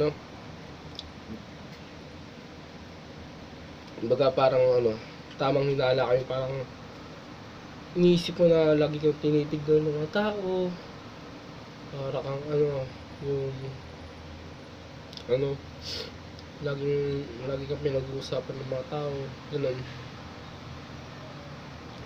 Antisocial personality disorder. Most serious killers are diagnosed to have antisocial personality disorder. They are able to commit the most gruesome crimes and are capable of torturing their victims before killing them because they lack conscience. Ito yung tao na parang wala nang, parang na, halang na yung sikmura, wala nang konsyensya, hindi na nakukonsensya, kaya tinotorture pa nila yung mga victims nila bago nila patay.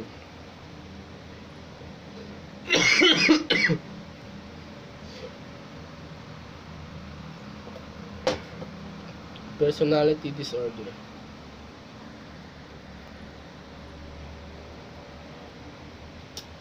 Yan. Personality disorder. Personality disorder, paranoid personality disorder, and antisocial personality. Yan. Yun yung dalawang diniscuss kanina. One very important aspect of study of criminal psychology is behavior of gender sexual offense.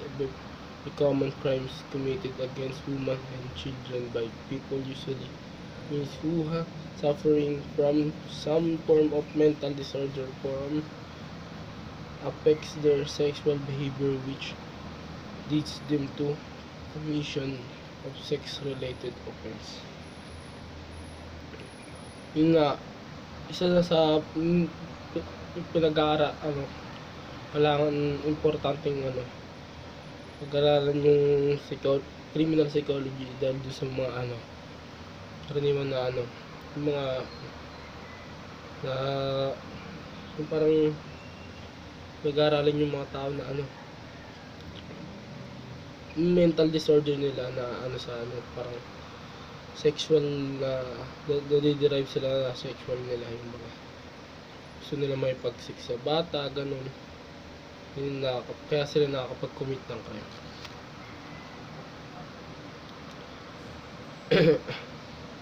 Ito yung tatlong uri na ng sexual yung pedophilia, deriving sexual gratification from engaging in sexual activities with children. Ito yung may pagsik sa bata. Yan. Naman yung exhibitionism, deriving sexual gratification from exposing one's gender in public. Ito naman yung lalabas ng ari do sa general kaya sa mga uso to sa mga papanood natin to sa mga mga nagiging memes kadalasan to, yung mga yung lalaking naglabas na video na naglalabas ng ari sa jeep, bus, ganun, MRT, ganun. And fetishism, deriving sexual gratification from robbing one body against strangers. Ito rin, ganun din. Sa ano, mga manyak sa mga ano, iniwan sa mga bus ganun. MRT. Parang yun, standing doon. Yung dinidikit yung ari nila doon sa hindi nila kakilala ganun. Yung sakit, parang ganun yung ano, disorder. Proteronism, deriving sexual gratification from robbing one's body against a stranger. Naulit. Sexual masochism, deriving sexual gratification from a pain of humiliation to himself or by others, including autoerotic sa during sexual. Ano naman yung ano, yung sexual gratification of taking pain or ito yung mga ano, yung pag nakipagtalik yung ano, karaniwan na ano, gusto nila yung sinasakal sila, mga ganun mga bagay na ano yung buhok nila, nahatak yung buhok nila, na ano, ganun. Sexual masochism. Sexual sadism, deriving sexual gratification from inflicting pain to others during sexual intercourse. Yun na yung ano, deriving yung ano, pag naipagtalik, yung pag naipagtalik sila, yung sila naman yung ano, parang mas ano na nila na manakit, sasakalin, parang ano lang, 50 Shades of Grey. Rubectism, fetishes, deriving sexual gratification from wearing clothing usually worn by the others. Ayun, ito yung mga ano, na ano, yung parang sobrang ano yung mga maruming brief, panty, bra, ganun. Kinukuha nila yun para ano, ano yung ano nila, masatisfy yung sarili nila. Voyeurism, peeping. Ito yung ano, sexual forms, secretly watching people sexual intercourse with the dead body. Ito yung ano eh, parang ano, naninilip tapos ano, mas ano nila yung may pagsex sa ano, sa patay. Pero nangyayari to sa mga foreignarya ganun. Necrophilia, corpses, deriving school gratification from having sexual intercourse with a dead body. Mga ano, mga ganun yung mga sa foreignarya, mga ganun, bago nila ano yun, medyo bata pa yung babae o babae, medyo bata pa, bago nila balsamuhin, ginagamit muna nila yung katawan nun. Sophia animals, deriving sexual gratification, having sexual intercourse with animals. Ito naman yung ano, yung nakakadiri, yung mga may kipag ano sa aso, sa baboy, sa manok, mga ganun, mga napapanood sa mga sa Facebook, maraming ganun sa mga sa FLIA.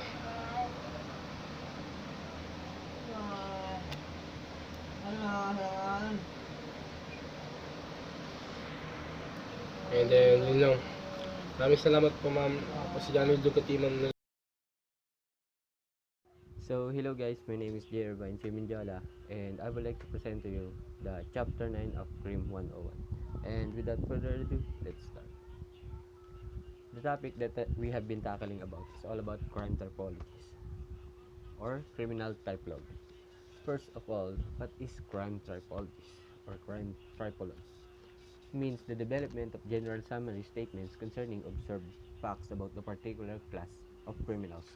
So, ito, base po sa mga researchers, ito po yung pag-gather ng information sa pag-develop ng mga criminals or others summaries, yung pag-observe po sa kanila kung paano po sila matatawag na criminals. Ito po yung pag-gather ng lahat ng data, information about po dun sa tao para matawag natin siyang criminals. We also have the different types, and we are also talking about we considered as violent crimes. So the first one is violent crime. What is violent crime? Violent crimes are the violations of the criminal law involve intentional use of violence by one person against another. It is also the use of force being harmed or threatened with violence involved just to achieve a person's goal. So dito po sa violent crime, dito po pumapasok yung paggamit po ng isang tao ng force sa ibang tao para ma-achieve po natin yung goal natin. Kumbaga pag-use ng or pag-threat, pag-use ng force para mas mapabilis po natin makuha natin yung goal natin.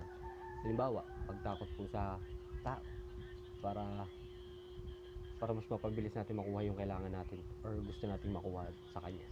Yun po yung violent crime. Doon siya po mapasok. And next is murder. What is murder? Murder is the unlawful killing of another human without justification or valid excuse, especially the unlawful killing of another human with malice. Although the statements of mind, depending upon the jurisdiction, distinguish murder from other forms or unlawful homicide, such as manslaughter. So dito po sa murder, papasok po yung pagpatay mo dun or unlawful killing dun sa person without valid excuse. And dito po sa murder, may dalawa po tayong tinatawag na or nagko-consider na ways para makapag-commit ka ng murder. It is the parricide and the infanticide. Sa parricide is it's a broad term referring to the killing of close family member. It can be broken down into consistent crimes. So dito po sa parricide, ito po yung pagpatay mo sa any family relatives mo. Halimbawa, nanay, tatay, kapatid, kuya, lolo, lola, tito, tito. Ganun po. Kumbaga, kung sino po yung mga nakapaligid sa'yo or naka-bound sa'yo, mga kamag-anak, ganun po. And matricide is the act of killing one's mother. Ang tawag po doon sa pagpatay sa magulang is matricide. And sa father side naman po, yung pagpatay sa kanya, ang tawag is parricide. And we also have one that is called infanticide or infant homicide. It is the intentional killing of an infant or killing a less than 3 days old. Kumbaga yun po, yung pagpatay po ng bata. And dito naman po, makakapag-considered po tayo ng murder within these 6 circumstances or elements of crime that can cause or triggered as a murder. So dito po sa 6 na to, pag-uusapan po natin yung tatlo. Kasi po yung tatlo dito is nag-i-involve si violent crime or si physical crime. The first one is treachery, taking advantage of superior strength.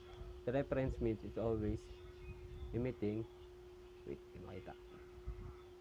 ways employed in the commission of the crime, backstabbing, betrayal, double cross, or any use like ways of guns destined to take advantage to commit the criminals under any murder. Kumbaga, dito po sa treachery, taking advantage of superior strength, ito po yung paggamit po natin ng any ways para makalamang po tayo sa isang tao para makuha po natin yung certain goal natin. Kumbaga, ito po yung paggamit natin ng baril para lumamang tayo dun sa taong kaharap natin or kalaban natin, ganun. Tapos dito naman po sa isa, kailangan or any use, just like sa sa betrayal, ito po yung pagtataksil or pagtalikod mo sa kaibigan mo. Halimbawa bibenta mo po siya, ganun. Kunyari papapuntay mo siya, marami siyang pera pero hindi niya alam na hold up pala yun, na ikaw pala yung may kasalanan. Kumbaga, yun po yung betrayal sa treachery. And next is by inundation. By the use of any deadly ways to commit a crime like poison, fire, explosion, or motor vehicles. Dito naman po, using other equipments to harm a person.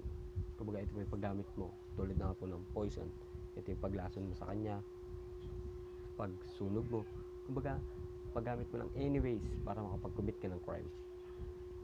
Doon po pumapasok yung by means of inundation. And the third one is with cruelty. It is a pleasure inflicting suffering or inaction towards another cruel ways towards another cruel ways and may involve violence before the murder. So dito naman, it means by torturing others in cruel ways. Kumbaga dito po pumapasok yung bago mo siya patayin, pinapahirapan mo pa siya, tinatorture mo, halimbawa, yung ganun yung bago siya mapatay, kailangan ganito muna yung gawin nila, kailangan mahirapan mo na siya, kailangan ganito, lumuha mo na siyang dugo. Yun, doon po papasok yung with cruelty.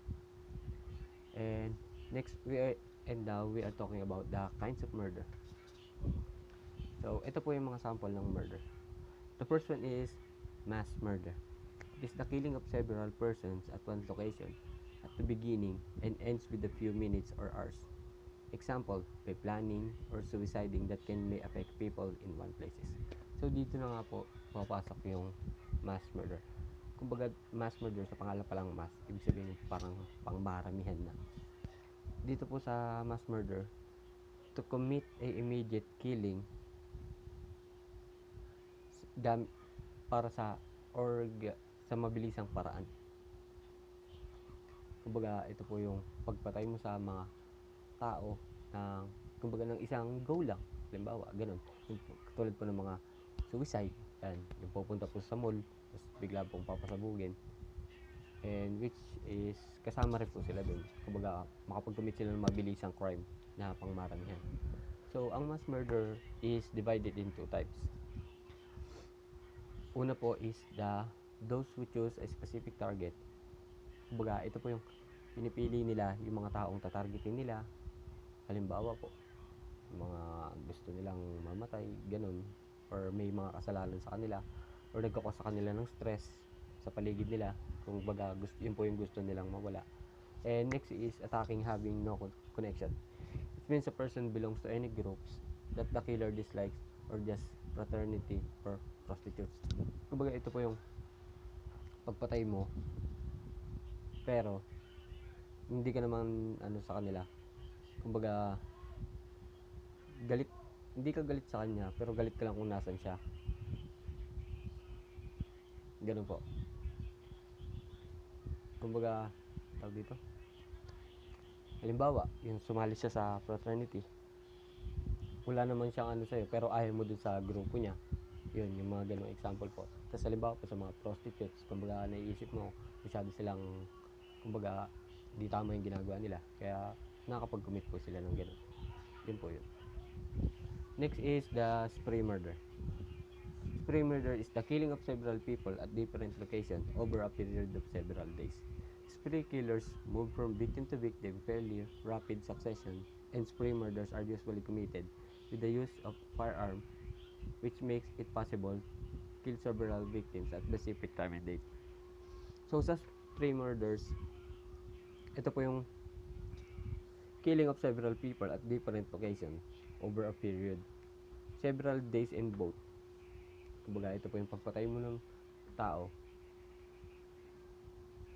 Ito yung pagpatay mo ng tao by hindi, yung magka-press po kasi or related po kasi ang spree murder and ang mass murder. Para po makapag-commit sila ng crime ng mabilisan, they both use firearms or any deadly weapons to commit a murder. Kumbaga yung pag-commit po nila parehas para makapag-cause po sila ng malaking damage or makakill po sila ng maraming tao. Sa pamamagitan po lang, just like yung una ko po sinabi, which is the bombing or suicide. Yun po yung sa spree murder. Next is the serial murder. Serial murder, the killing of 3 or more victims over an extended time engaged in the emotional cooling off between murders. Kill 3 or more in separate events. Kumbaga dito po sa serial murder, ito po yung pagpatay mo ng tao ng sa isang araw na 3 or higit pa. Killing 3 or more victims over an extended period of time. Yung sunod-sunod na pagpatay mo, halimbawa, papatay ka ngayon ng 3 or higit pa. And then bukas papatay ka naman ng 3 or higit pa. And then next day magpapahinga ka naman. Tapos in the next day, papatay ka ulit ng 3 or higit pa. Kumbaga ganun po yung serial murder. Tapos dito naman po pumapasok yung types of serial murders. Ang ating examples po is the first one is the visionary killers. Visionary killers are people that occasionally suffers from psychotic breaks from the society. They sometimes believe that they are another person, or they are compelled to murder by the higher entities such as good or devil. Example, he claimed that a demon transmitted orders him through his neighbor's dog told him to kill. Since visionary killers tend to be more unorganized than the other killers, they are very easy to track down. Kumbaga dito po sa visionary killers, ito po yung mga killers na merong kumbaga may psychotic problem. Yan, katulad po nun. Or meron silang mental disorder na nakakapatay sila ng maraming tao because may mga nagsasabi sa kanila na hindi natin nakikita, or may mga nakikita silang hindi natin nakikita. Kumbaga, yun po yung ginagawa nilang way para makapag-commit ng crime. Kumbaga, sinabi po sa kanila ng demonyo, ganun, na hindi naman natin nakikita or naririnig. Kumbaga, sa kanila po, sinusunod nila yung mga ganun. Or in ways of hallucination, mga ganun po. And next is mission-oriented serial killers. Serial killers are killers that feel that they are doing the society a favor by riding it to the certain people that can include young women, prostitutes, drug dealers, homosexual, people that they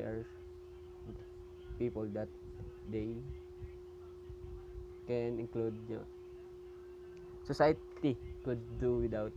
These killers are generally non-psychotic, some themselves as trying to change the society the way they have controlled crime scenes. Hence, categorize them as a organized makes them much easier to track. However, since these killers are always go to the specific victims. So, dito naman po sa mission-oriented killers, ito, kumbaga, ramdam nila na mission nilang gawin to or patayin to. Kumbaga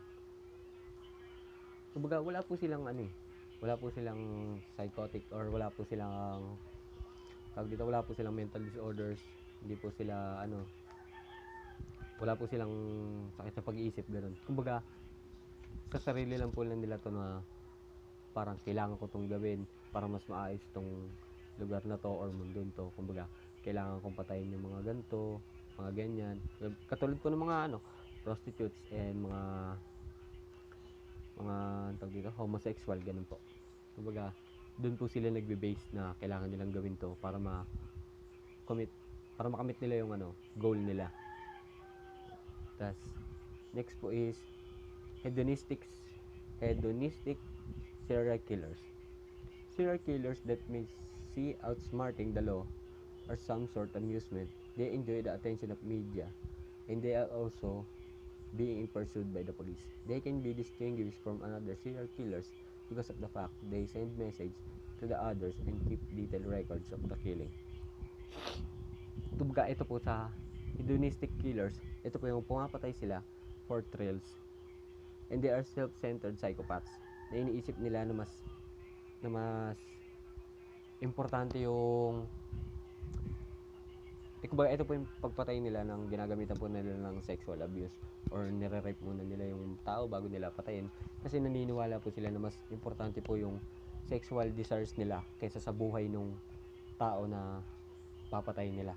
Ganun po yung sa hedonistic. And next is Oh, nawala. Next is the power control serial killers.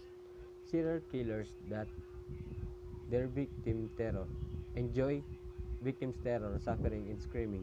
These killers tend to be very organized, and they are usually have a history of childhood abuse, which left them feeling powerless and inadequate as adults. Inadequate as adults.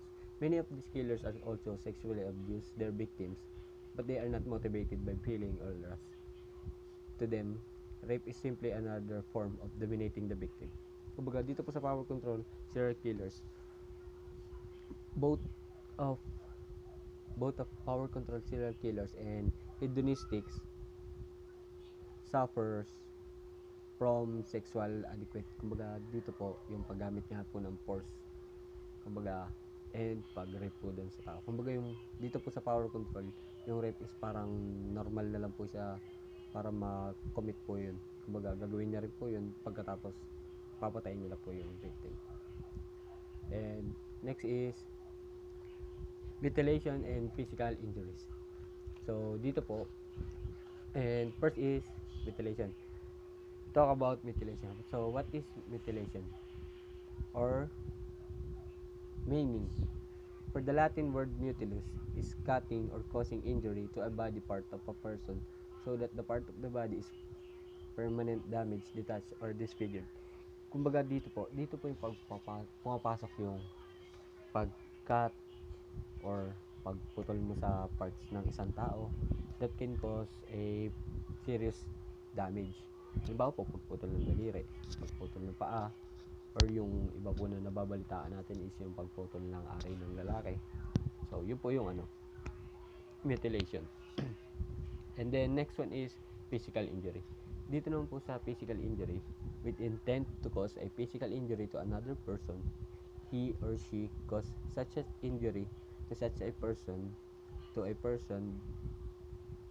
by means of a deadly weapon or a dangerous instrument. Kumbaga, dito po sa physical injury, yung pagsugat sa victim sa or pagbugbog or any physical force that you can apply just to cause a injury. Kumbaga, ito po yung pananakit mo or paggamit mo ng ibang bagay para masaktan mo yung tao. Yun po yung sa may physical injury. And next is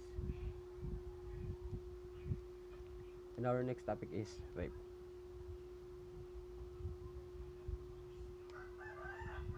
Ay, hindi. May isa pa palang di natakal. Dito po sa physical injury. Meron po tayo ng physical injury which is that the person which means the cause of dangerous instruments. Kumbaga dito po sa deadly weapons or dangerous instruments, dito po pumapasok yung dangerous substance or mga chemicals na ginagamit natin para po sa tao na mag-cause ng injury sa kanya.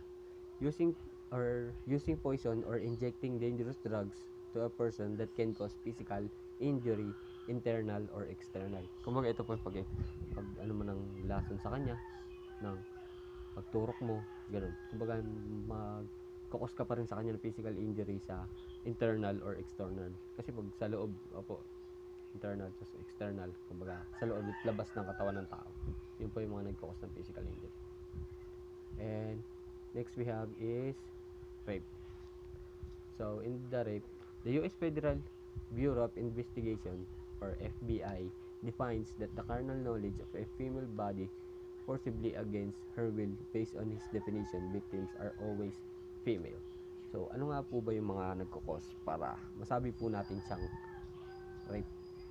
Kumbaga ito po, by a man who shall have carnal knowledge of a woman under the following circumstances: through force, threat, or intimidation when the offended party is deprived of reasons of otherwise unconscious. When the offended party is under 12 years old, it will considered as rape. Kumbaga, ito po, dito na po pumapasok yung mga circumstances para matawag po natin siya na rape. Kumbaga, ito po yung paggamit ng force, yung pananakot po dun sa babae or sa tao. Kumbaga, doon na po siya, andun na po yung mga circumstances niya para masabi natin po siyang rape. And ito pa po yung isa, yung any lower than 12 years old na once na may mag-commit ng ganun, it is considered as a rape. Lower than 12 years old. And next is dito naman po natin pag-uusapan yung mga types of rapists. Ano nga po ba yung mga rapists? The first is anger rapists. Anger rapists ay motivated by anger at the world rage at large. These are like to inflict most physical damage on their victims. These rapists tends to have a long history of violent crime of all sorts. Kumbaga, doon na nga po sa anger rapist. Ibig sabihin, yung may galit siya. Kumbaga, may galit siya dun sa, hindi man dun sa tao or sa society na gusto niya or sa ginagalawan niya. Kumbaga, ito po yung habang ginagawa niya po yung rape, ito po yung nag-i-inflict po siya ng physical damage, ganun po or sinasaktan niya po yung nire-rape niya. Yun po yung mga papasok dun sa anger rapist. So, next naman is the power rapist. Power rapist is relies upon the verbal threats and intimidation with the weapon, and he use only the amount of force necessary to subdue the victim. The power rapist tends to have a fantasies about rape and sexual conquest. So, dito naman po sa power rapist, ito po yung mga rapist na gumagamit ng halimbawa, kutsilyo, para mas mapabilis po yung yung ways na paggawa niya ng gusto niyang gawin. Kumbaga, dito niyo po pinapasok yung pag-threat, pananakot dun sa tao. Kumbaga, ginagamit niya lang to para mas mapabilis yung gagawin niya, para hindi na tumagal pa. Yun po yung mga paggamit niya sa mga tools or any other threats na that can cause a person a harm. Yun po. And the next one is sadistic rapists. These are sexually association with the various concepts so that the aggression and the infliction of pain is eroticized for the rapist. Sexual excitement is associated with the causing of suffering upon their victims. The offender finds the intentional maltreatment of the victim intentionally gratifying and takes pleasure in the victim's torment. Agonish, distress, helplessness, and suffering for the offender finds the victim struggling an erotic experience. Kumbaga, dito naman po pumapasok sa sadistic rapist. Ito naman po yung rapist na masyadong mapanakit or masyadong maraming ginagawa dun sa kanyang victim. Kumbaga, ito po yung sinasaktan niya, pinapahirapan niya, mga ganun. Kumbaga, pakiramdam po niya na habang sinasaktan niya yung victim niya is parang natutuwa pa po. Kumbaga, nagsisik pa ng pleasure dun sa victim niya. Yun po yung mga nararamdaman ng mga sadistic rapists. Kumbaga, mas gusto po nila na nahihirapan or pinapahirapan po nila yung mga victim nila. Yun po isa sa sadistic rapist. And next is, so in the Philippine settings, the crime of rape defined and published by Republic Act 8353, which is amended the provision of the revised penal code on rape. But before rape, kasi po dati ang rape is under crimes against chastity, tapos bigla po siyang naging Republic Act 8353. And Republic Act 8353 took effect on October 22, 1997. Kumbaga, naging applicable na po siya or gumagana na po siya sa October 22, nung date ng October 1997. According to the definition that provided by RA 8353, there are two ways of manner of committing a crime of rape. Kumbaga, ito po yung mga two ways na manner for committing rape. The first one is rape through sexual intercourse, and the second one is rape through sexual assault. So, ang una po natin is rape through sexual intercourse. So, what is rape through sexual intercourse? Against or will of the victim through force or threat or force with an individual who is incapable of giving legal consistent because of the minor status, mental illness, or mental deficiency. Kumbaga, ito po yung ano. Kumbaga, bigay po tayo ng situation na ikaw nakakapag-isip ka ng tama and merong isang bata na may mental disorder at ginamit mo yun upang ma ma-gain mo yung goal mo na rape. Kumbaga ginamit mo po yung pagkakaroon niya ng mental disorder para makomit mo kagad yun. Kumbaga, nang hindi niya po alam na kung ano po yung ginagawa nyo doon sa kanya. Tapos dito po, through force, threat, or intimidation. When the offended party is deprived of the reason or otherwise unconscious, and when the offended party is under 12 years old of age, it considered as a rape. So dito nga po sa rape through sexual intercourse, dito rin po pumapasok yung katulad na sinabi ko kanina na rape under 12 years old, and it will considered as a rape. Kumaga, yung mga batang 12 years old po is hindi pa siya ganong maalam po sa or mulat sa realidad. Kaya kumbaga, pag ginawa mo po yun sa mga batang 12 bababa, considered na po agad siya is na rape. Tapos, and next is rape through sexual intercourse. Mostly, the offender is always a man and the victim is always a woman. Kumbaga dito po, ang lagi pong offender dito is the man and the victim is always a woman. So, dito naman po sa rape through sexual assault. Rape is when a person intentionally penetrates another vagina or anus or mouth with a penis without the other person's consent. Assault by penetration is when a person penetrates another person's vagina or anus with any part of the body other than the penis or by using any object without the person's consent. Kumbaga, ito na nga po yung pag halimbawa is ito hindi lang po sa lalaki sa pag-abuse sa mga babae. Ito po yung gamit mo ng any material or any part of the body mo na pinasok mo din sa mga private parts ng isang tao. Hindi lang po siya basta yung penis ng lalaki. Kumbaga, kahit anong kahit anong any part of the body or any materials without the other person consent. Kumbaga nang hindi niya po alam or wala po siyang kaalam-alam.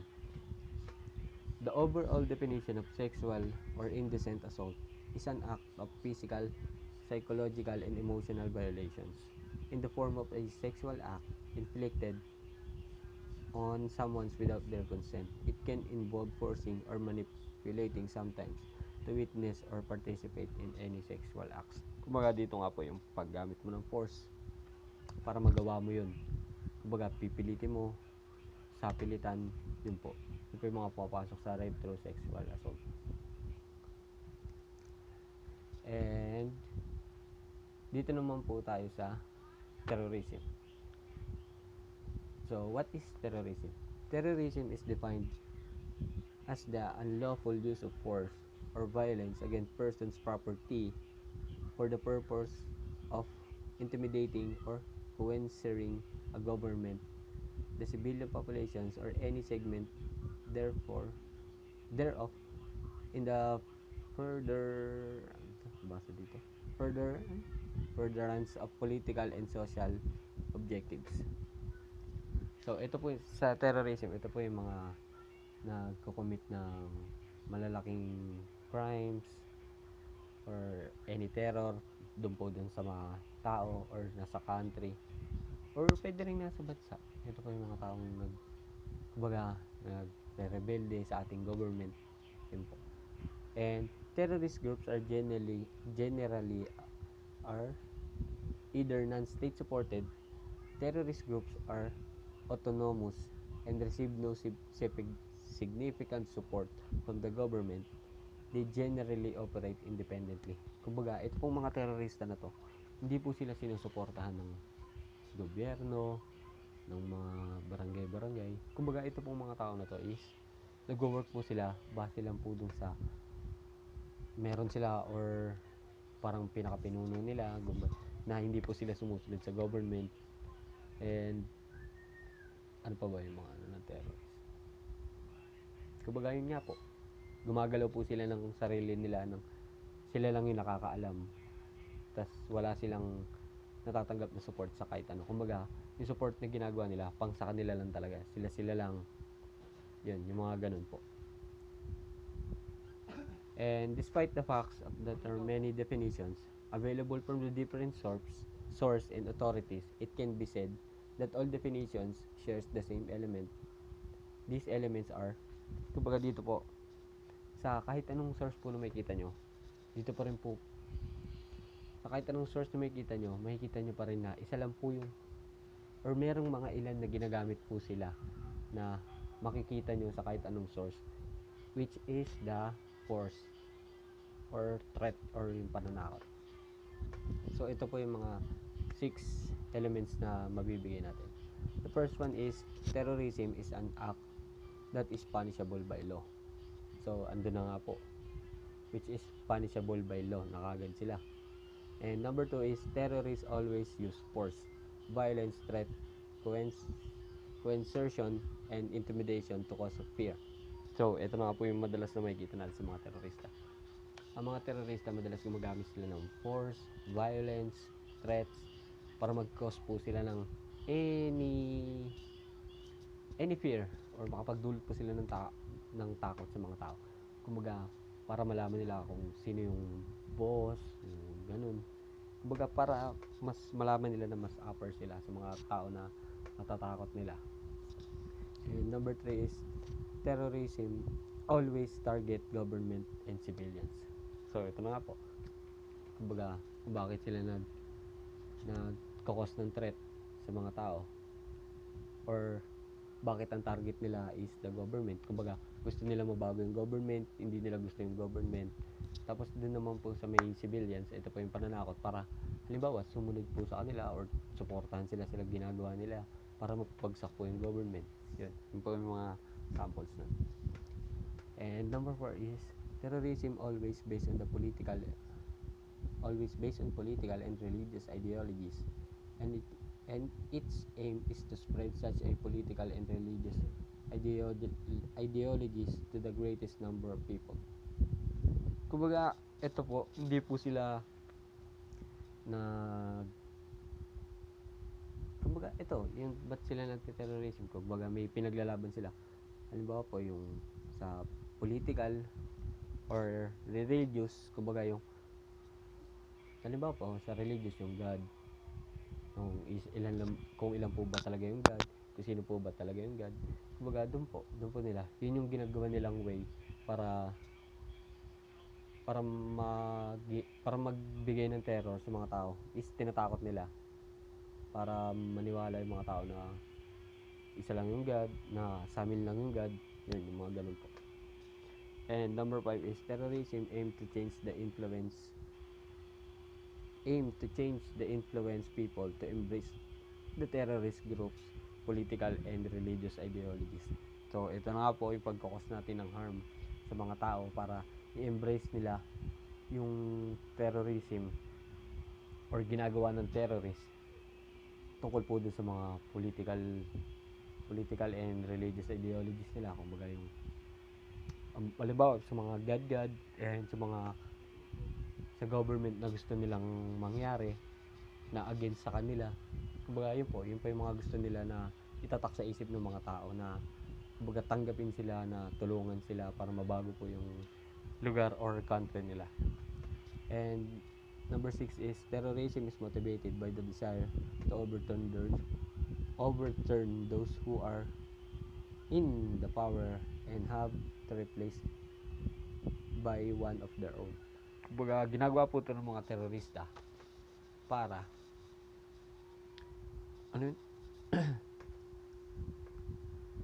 kumbaga gusto nilang palitan. Halimbawa sa political, yung presidente, gusto nilang palitan yun ng leader nila para mas maging maayos yung country natin, mas maging maayos yung pagpapatakbo para mas maging stable yung country natin na nakabase lang po dun sa desires nila. Yun, yung mga ganun po. And next is terrorism activities take many forms. The most common terroristic acts include are hostage taking, aircraft piracy, sabotage, assassination, bombing, and shooting. Kumbaga, doon na nga po. Most commonly, terrorism are kilala sa mga ganito. Sa hostage taking, aircraft piracy, sabotage, and most is assassination and bombing. Doon po sila normally na nakikilala. In the Philippine settings, the crime of terrorism is punished by Republic Act 9372, otherwise known as the Human Security Act of 2007. Ito naman po, ang topic natin ngayon is economic crimes. So, what is economic crime? Economic crime is the committed to gain profit with the otherwise legal business. This definition includes tax evasion, fraud, embezzlement, and otherwise legal corporations. Kumbaga dito po sa economic crimes, ito po yung pag-gain ng profit ng isang tao sa pamamagitan ng mga panggugulang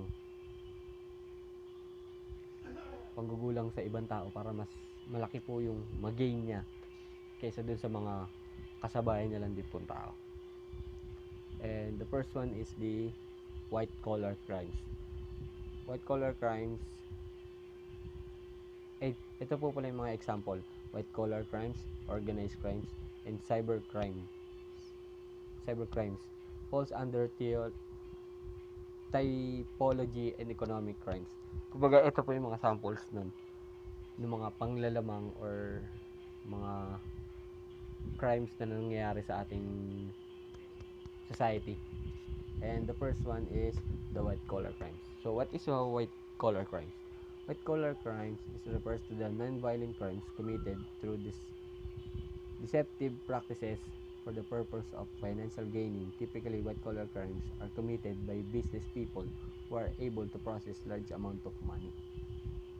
So dito na nga po yung process to access a large amount of money. Doon pa lang pumapasok na yung goal nila na mas gusto nila na mas malaking kikitain nila, mas malaki yung magigain nila na profit, mas malaki yung parte nila kaysa dun sa mga kasamahan nila. Kumbaga ito po yung mga tao na gusto lagi nakakalamang. The FBI white collar crimes work integrates the analysis of intelligence, which is investigation of criminal activities such as public corruption, money laundering, corporate fraud, securities and commodities fraud, mortgage fraud, financial institution. Yun po yung mga example nun ng white collar crimes. And next is the occupational crimes. So the occupational crimes involves abuse of the structural system in the workplace in order to accomplish a various white collar crimes. Most of this involves access, employment, managers, and other workers seeking personal gain. So dito naman po sa occupational crime, hindi lang po siya sa society nyo or sa business nyo. Dito naman po is sa mga structural works. Kumbaga, yung imbis na mahal na gamit yung gagawin nyo para sa building, kumbaga bibili nyo yung pinaka cheap or pinaka lowest price para makapag-gain ka po ng profit. Kumbaga, yung pabawasan mo po yung budget nila para magkaroon ka rin po. Kumbaga, yun po, magkaroon ka and naghahanap ka ng ibang tao na tutulong sa'yo para makapag-gain kayo parehas ng kumbaga halimbawa kickback, ganun, mas mapababa nyo yung mga prices na nakasaalang-alang naman doon is yung buhay ng mga taong nandun sa pagbili ng mga hindi kalidad na gamit na yan. Occupational crimes bears many similarities to organized crime. and may involve overlaps with the organized crime elements. In some cases, occupational crimes is accomplished by the combined efforts of many persons rather than a single individual. So, dun nga po, yung pagtulong tulong ng ibang tao para mas mapababa yung presyo ng mga gamit, and which is nabibili nila is yung hindi di kalidad ng mga gamit para makapag-gain lang po sila ng konting amount of money, ganun. Corporate crimes ay yun po yung pangatlo, it's the corporate crimes. Corporate crimes, sometimes referred to as a white collar crime, was defined in 1939 by the criminologist Edwin Sutherland as a crime committed by a person of respectability and high social status in the course of his occupation. Common examples of the such of crime include is falsifying information on financial statements, manipulating the stock market, bribery of public officials, false claim advertising. So, dito na po lumalabas yung mga panlalamang ng tao sa corporate crime. Baga, hindi lang po to tungkol sa society. Ito yung pamkalahatan na po. Itong katulad po ng falsifying information of the financial statements. Kumbaga, ito po yung mga pagbawas or pagdadagdag ng mga presyo na hindi naman dapat. Kasi manipulating stock market, ito po yung pagpapaikot mo ng pera. Bribery of public officials, kumbaga ito na nga po yung pagkakomit mo ng crime na sa kanila, pagbibigay ng suhol para hindi nila buksan or punahin yung ginagawa mo. And false claim advertising. So, yun po yung mga pasok sa corporate crimes.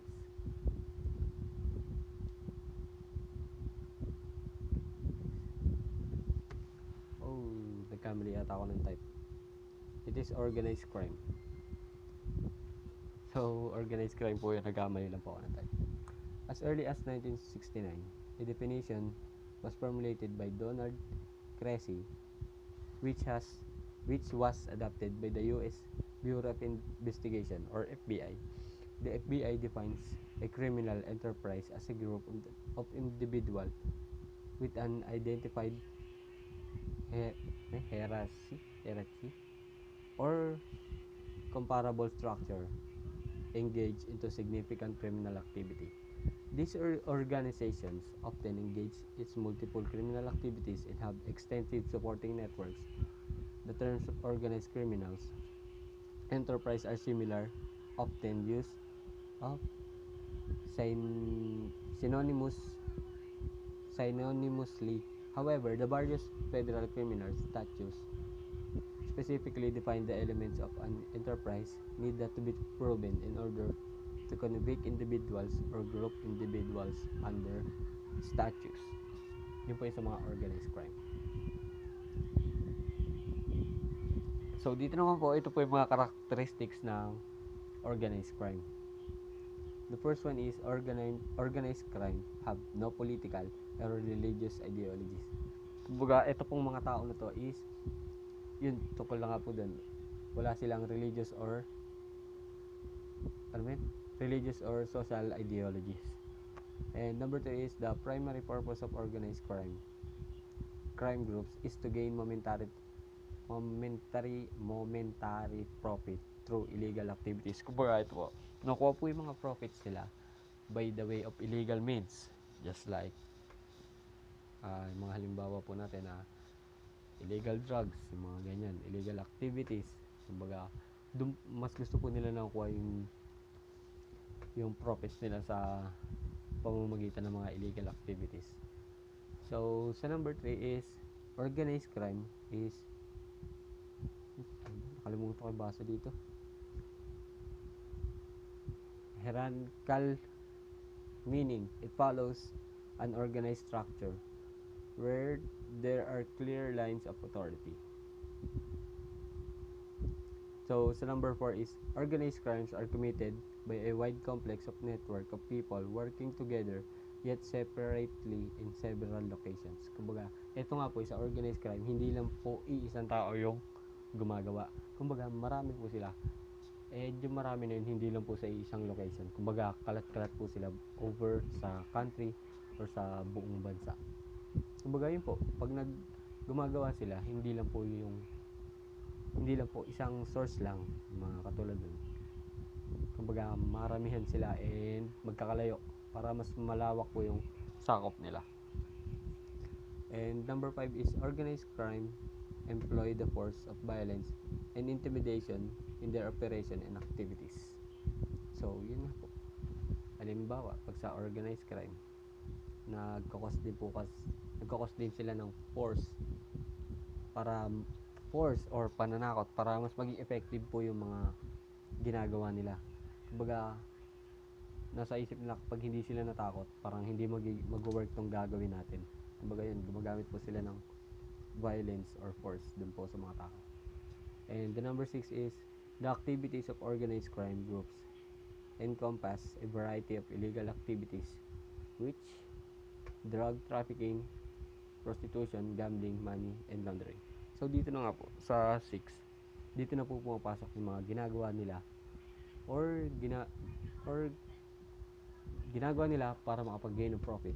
Ito po isa pamamagitan ng illegal activities just like drug trafficking, mga prostitutes, and mga sugal, mga ganun po. Sa mga, basta puro po siya sa mga illegal activities. Next is so dito naman po pag-uusapan natin is cybercrime or computer crimes. So, what is cybercrime? Cybercrime is defined as either a crime involving computing against digital target or a crime in which a computing system it is used to commit criminal offenses.